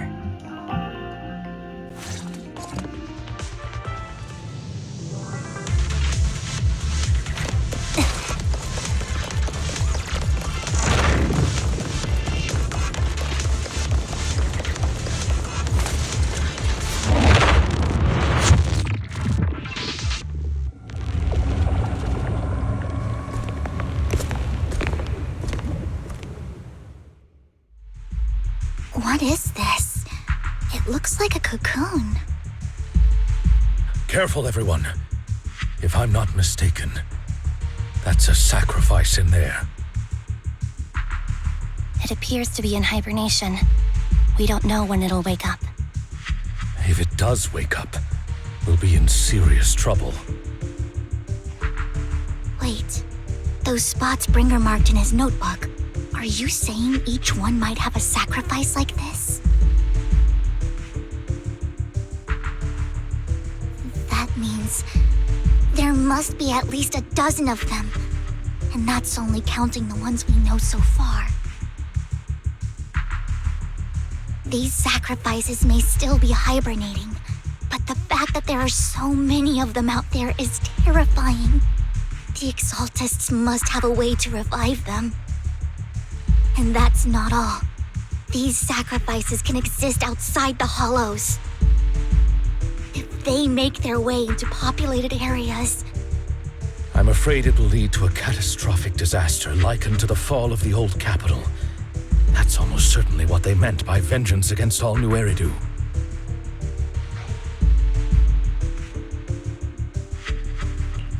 Let's find a way to get rid of these sacrifices. We can't let the Exaltists have them. Thank you for helping me find this sacrifice. But sorry, kids, you won't be the ones to keep it. It's that annoying old man. Why is he here? I'd advise you to choose your words wisely, young lady.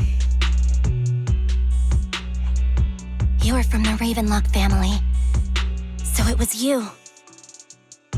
That face. Oh, I know you. I heard about what happened to your friend. Truly unfortunate. If only she'd been smarter.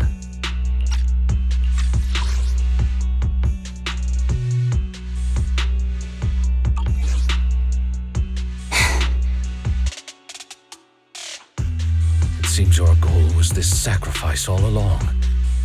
You've been tailing us, haven't you? Keeping your distance so that I wouldn't notice. As expected of a Wolf Thyran, you are very perceptive. That's right. All thanks to your ex-partner, we were able to carry out our plan smoothly.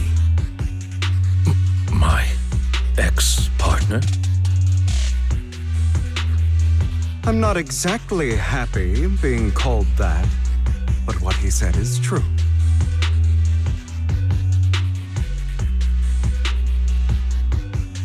Wait, Hugo, what do you mean? I made a deal with Mr. Hartman in advance. So, would you kindly step aside and let us have this sacrifice? Of course, you can choose to refuse, but if you do, then I'll have to take coercive measures.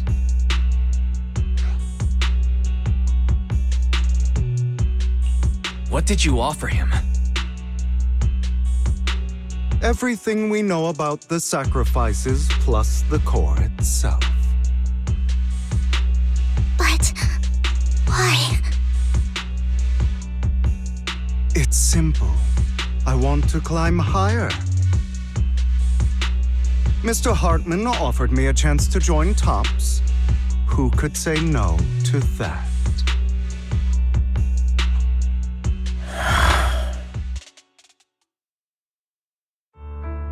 No. Impossible.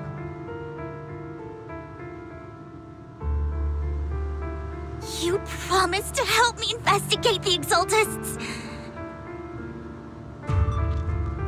You told me the whole point of Mockingbird was to do anything it takes to bring a little justice to this world. Was all of that just a lie?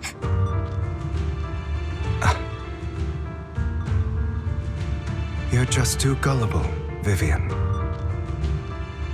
I also told you, everybody lies. To hide their true intentions, people lie so smoothly, they don't even bat an eye. You...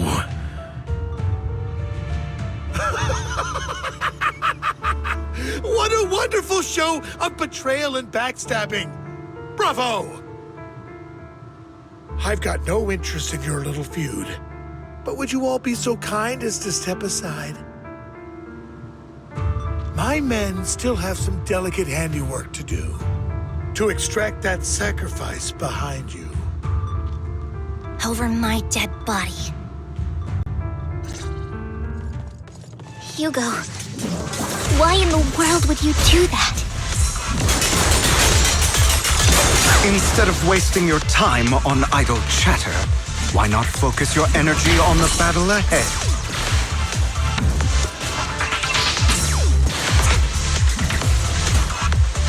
Your plans will never succeed. It's useless. Don't you get it? You're not just going against the people in front of you. You're not going against me. Flip a switch. But rather, the entire Ravenlock family, even the whole of TOPS. There's no chance of victory for you.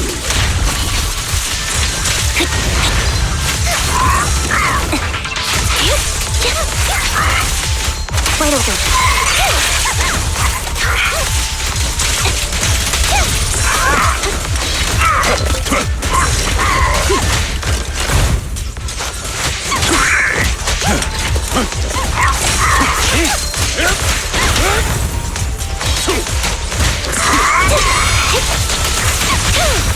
Stay calm now.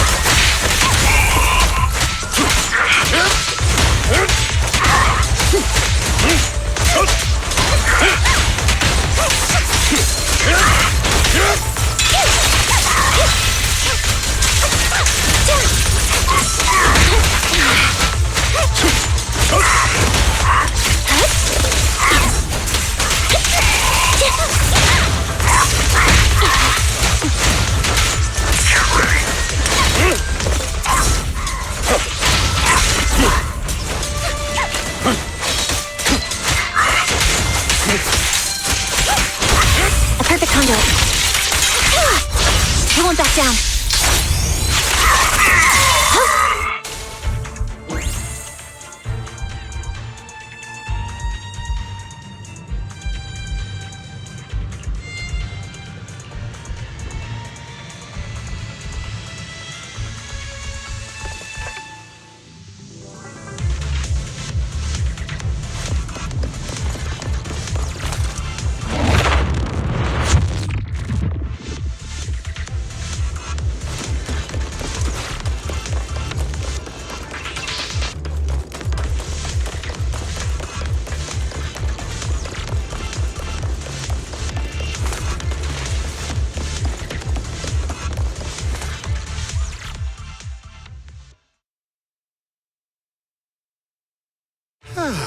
guys are such a pain.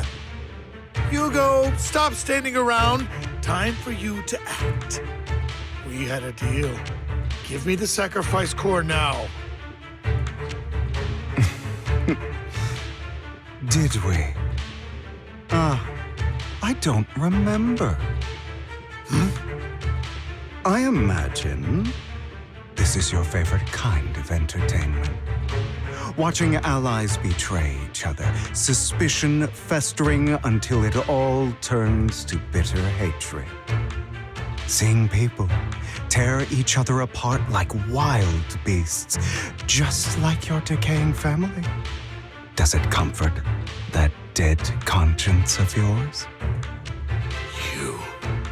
What's that supposed to mean? I am loving the look on your face right now.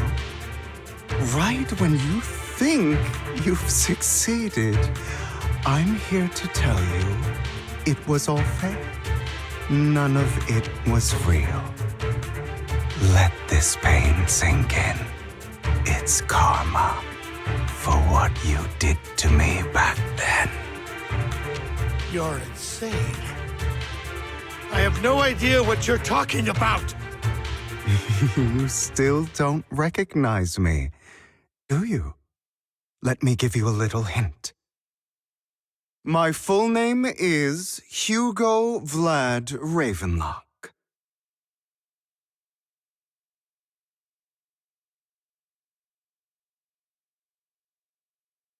That's impossible.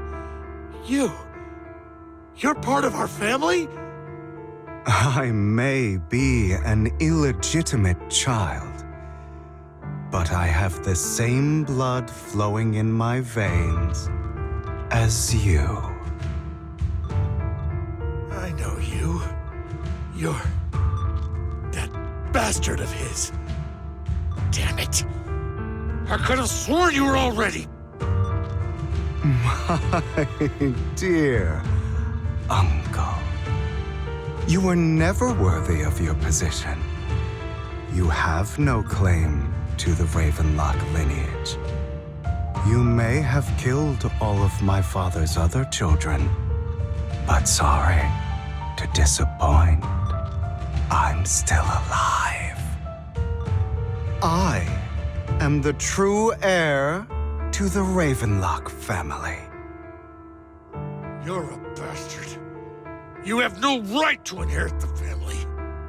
That's not for you to decide. Master Edmund is very supportive of my claim. Edmund? That's impossible. You weaseled your way into Top's inner circle? Master Edmund doesn't care who achieves his goal. In other words, he'd happily let me take over the Ravenlock family, as long as I'm more competent than you. This can't be! You don't know the family's real secret! I know a lot more than you think, including everything that you've done. Just give up. You never even stood a chance. Damn it.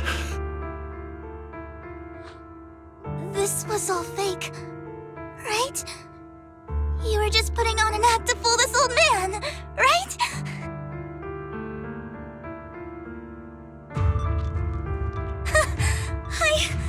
I actually fell for it.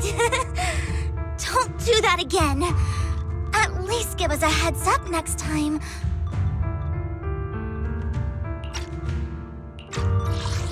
This was all fake, right?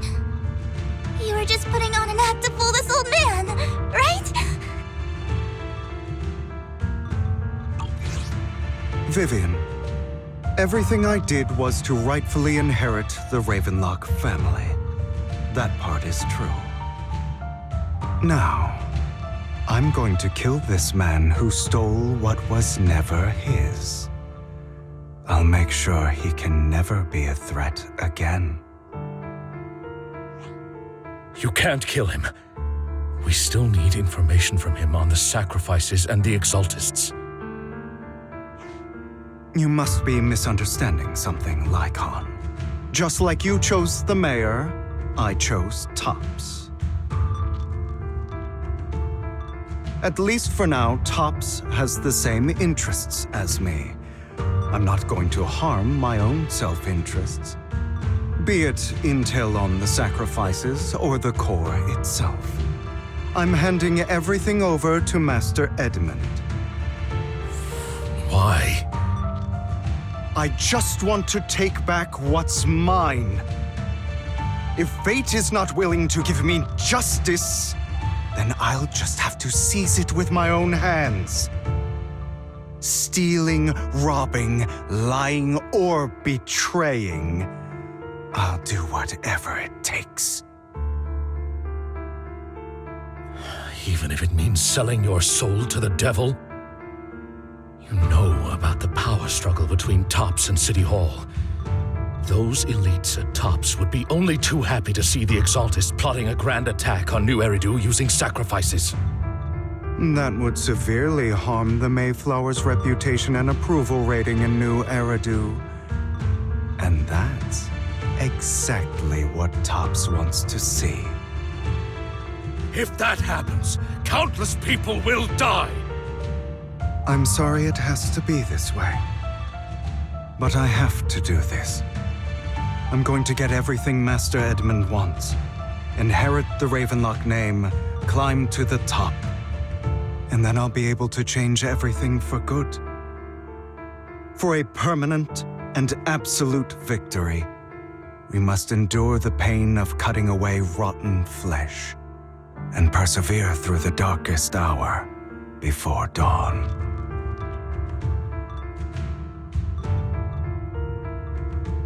Someone has to do it.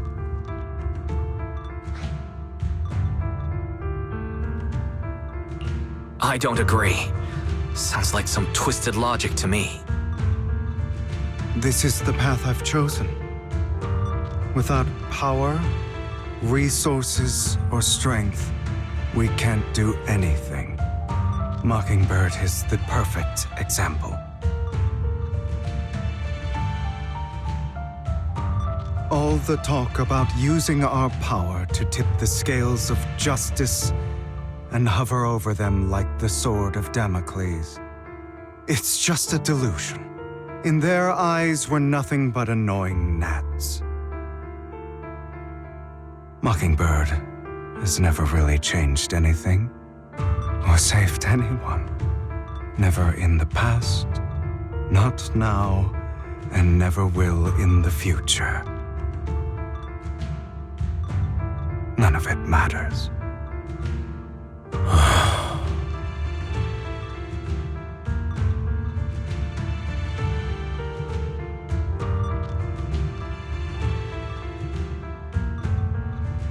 I understand your feelings, but don't be consumed by it. Sorry, Proxy. I know what you're trying to say. But this isn't some children's story of a dragon slayer becoming an evil dragon. Sometimes, to slay the dragon, you must first become one. With sharp claws, rending fangs, and strength enough to destroy anything.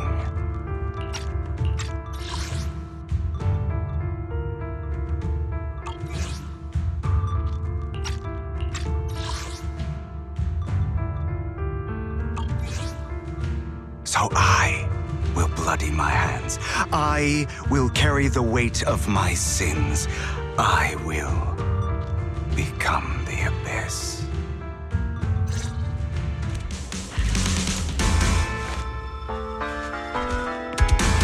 I have you now! How cruel. It's about time you leave.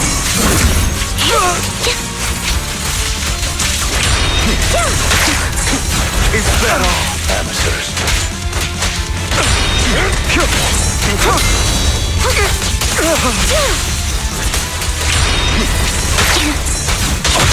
Fall back.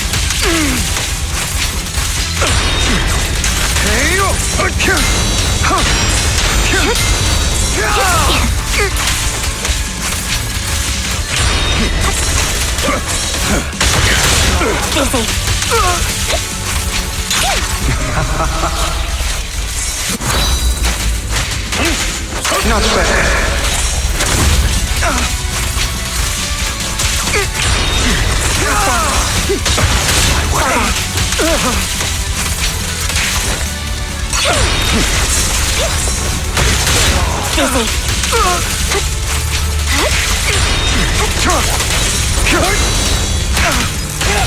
Flip the switch. Everything you just said. Is that what you truly believe?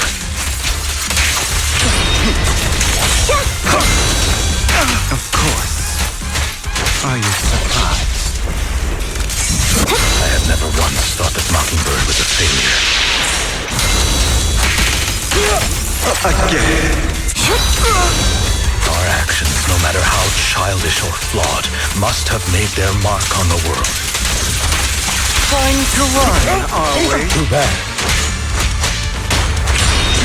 It might be trivial or foolish, but as long as they had an impact, the things we did are far from meaningless.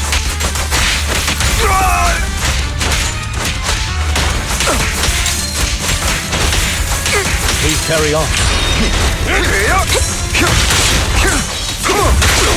I'll bite your throat out.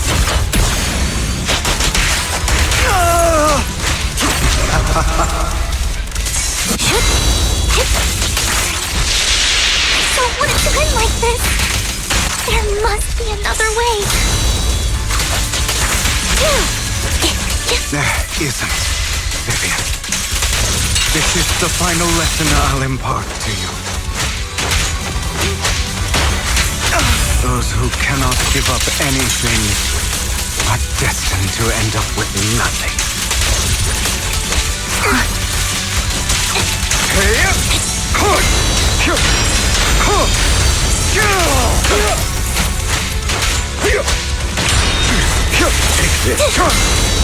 Truth be told, Proxy, I envy you. The world needs people like you.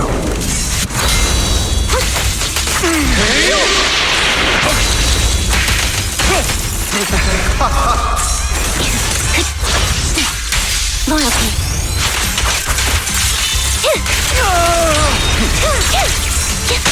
My way.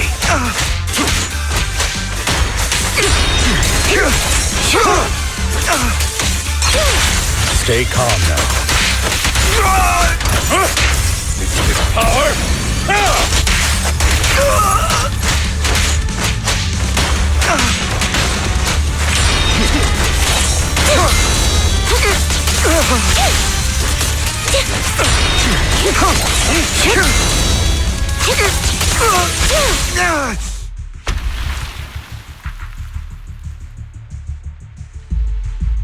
All right, you got me. But too bad. I have my own methods.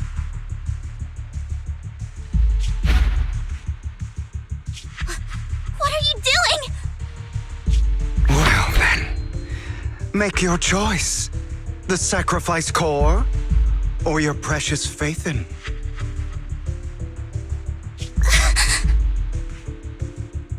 I know you took it.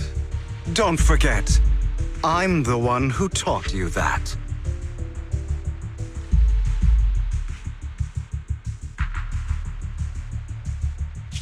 Okay, the core is yours.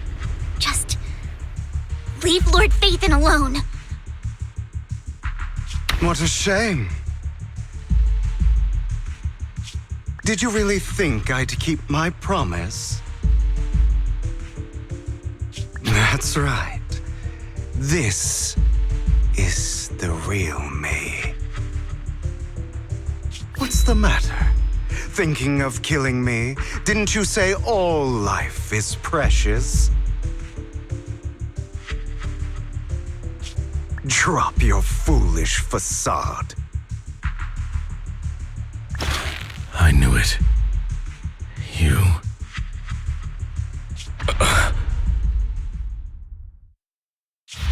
He has inherited the seed of evil. Do not let it take root. When the time comes, you must be the one.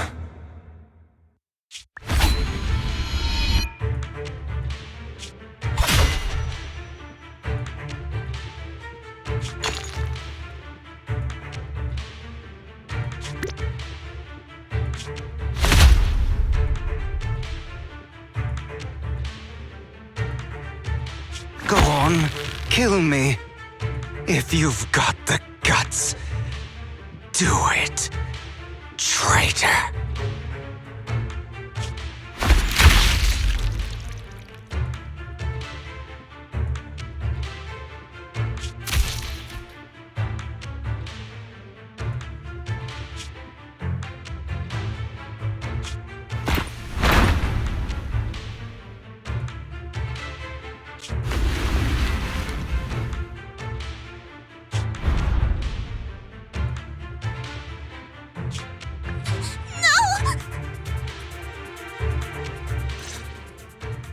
Master Proxy, are you okay?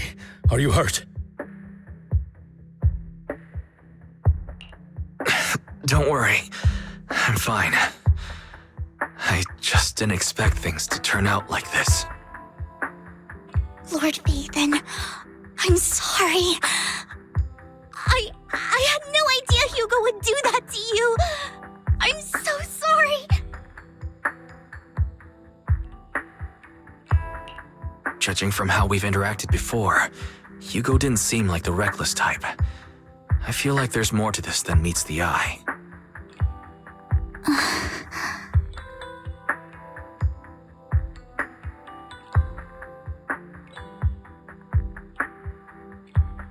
Hugo, he... That's a hollow down there.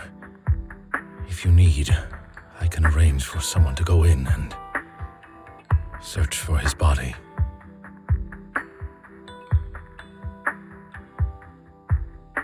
That isn't necessary. To be frank, I thought you'd hate him for his betrayal, Miss Vivian. I do hate that he's keeping things from me, but all these years, Hugo's been like family to me. I believe he's still with us.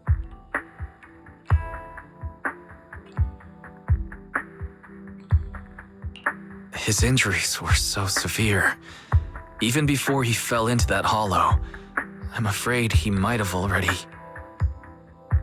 I'm terribly sorry, but I must tell you.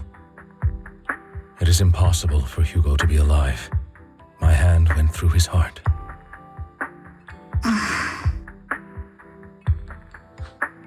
Sorry to interrupt, everyone. But just so you know, Hartman's gone. Probably slipped away during all the chaos. I'm sorry, I was so focused on Master Proxy's safety. I wasn't paying attention to him. Same, but it doesn't matter. We all know what he did. And he will pay for what he did today. Yes. I'll be reporting all of this to the mayor. He's not getting away with this. Well then, now that it's all over, let's head back.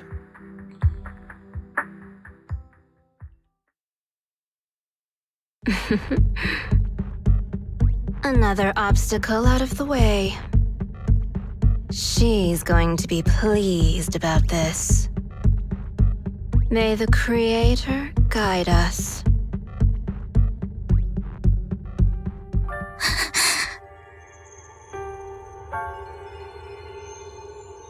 Fear, suffering, despair, and destruction.